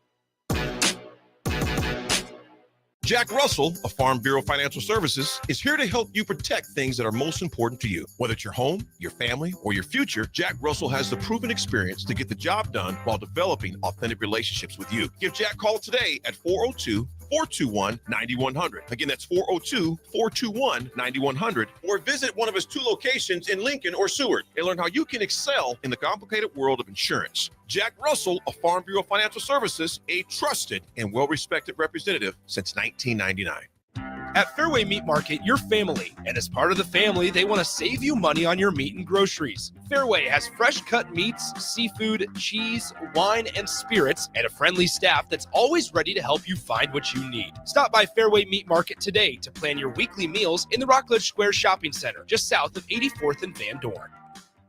Hi, Sean Callahan here for Koppel Chevrolet GMC. This month kicks off Koppel's 50th anniversary sale. We're celebrating 50 years by offering an additional $500 discount to the next 100 customers that buy a new vehicle. This is in addition to the huge savings already in place. You can take an extra $500 off our discounted price, or we can cut you a check on the spot. Celebrate with savings and see why customers have trusted Koppel since 1975. It's our way of saying thank you for all these years. Attention all Wings fans. Buffalo Wings and Rings has daily specials that will make you want to stop in on all days of the week. Kids eat free on Mondays, and on Tuesdays, enjoy 40% off boneless or traditional wings at a price that makes the whole family happy. And come back on Wednesdays for $1.39 chicken tenders all day long. Get to Wings and Rings today, 68th and O, or in Williamsburg Village.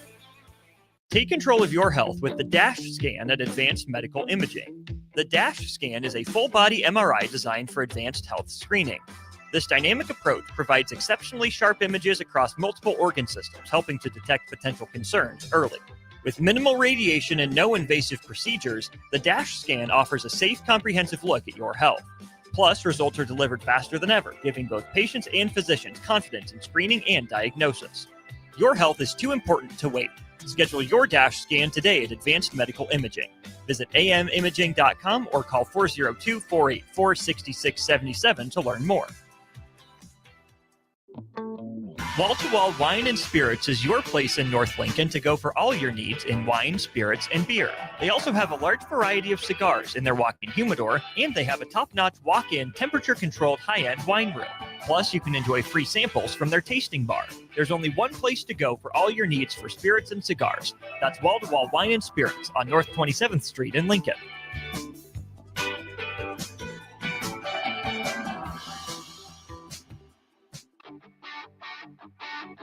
Dannen Trucking is hiring CDL Class A and B drivers. Their strong team culture makes it not a job, but a career. Dannen Trucking offers health, vision, and dental insurance, 401k with company match, an employee assistance program, and other bonus programs. Build a better career today with great team culture at Dannen Trucking. Learn more and apply today at DannenTrucking.com. M Suits Clothiers, Lincoln's favorite men's store. Family owned and operated, located 1 block south of 56th and Pine Lake Road. Go bold this summer and fall with endless possibilities. Stop in now for the best selection on sweaters, outerwear, suits, sport coats, dress pants, and dress shirts. M Suits Clothiers, your menswear store. This is Lincoln's home for sports talk on the FM dial. Also online at theticketfm.com. On the internet, KNTK FM Firth, 93.7 The Ticket. MHC isn't new, just a new name. Moe's Moving is now Moe's Home and Commercial. Whether moving across town or across the state, MHC Moving has you covered, specializing in home, apartments, assisted, and independent living moves. MHC can also handle your commercial moves as well. There's never fees on trucks, stairs, elevators, long carry, and last-minute booking, and no trip or fuel charges. Also no upcharge on weekends, and they do offer payment plans through PayPal. Call MHC Moving today at 402-853-7167 or go to mhcmoving.com. A lot of businesses say they're family focused, but when tough situations in life arise, the business wants anything but your best interests.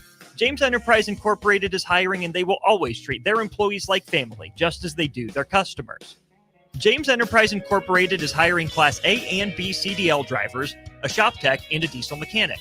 If you're looking for a career with a company that goes above and beyond to value you and your family, apply today at jamesenterpriseinc.com or call 402-432-6740. We interrupt this commercial break for an important story.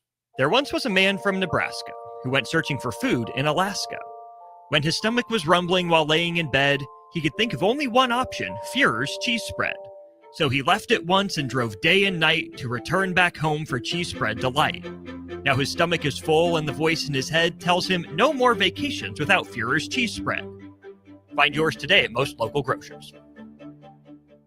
Rosie's Sports Bar and Grill, open for lunch and dinner at 1501 Center Park Road, just south of 14th and Highway 2. Attention all Wings fans, Buffalo Wings and Rings has daily specials that will make you want to stop in on all days of the week. Kids eat free on Mondays, and on Tuesdays enjoy 40% off boneless or traditional wings at a price that makes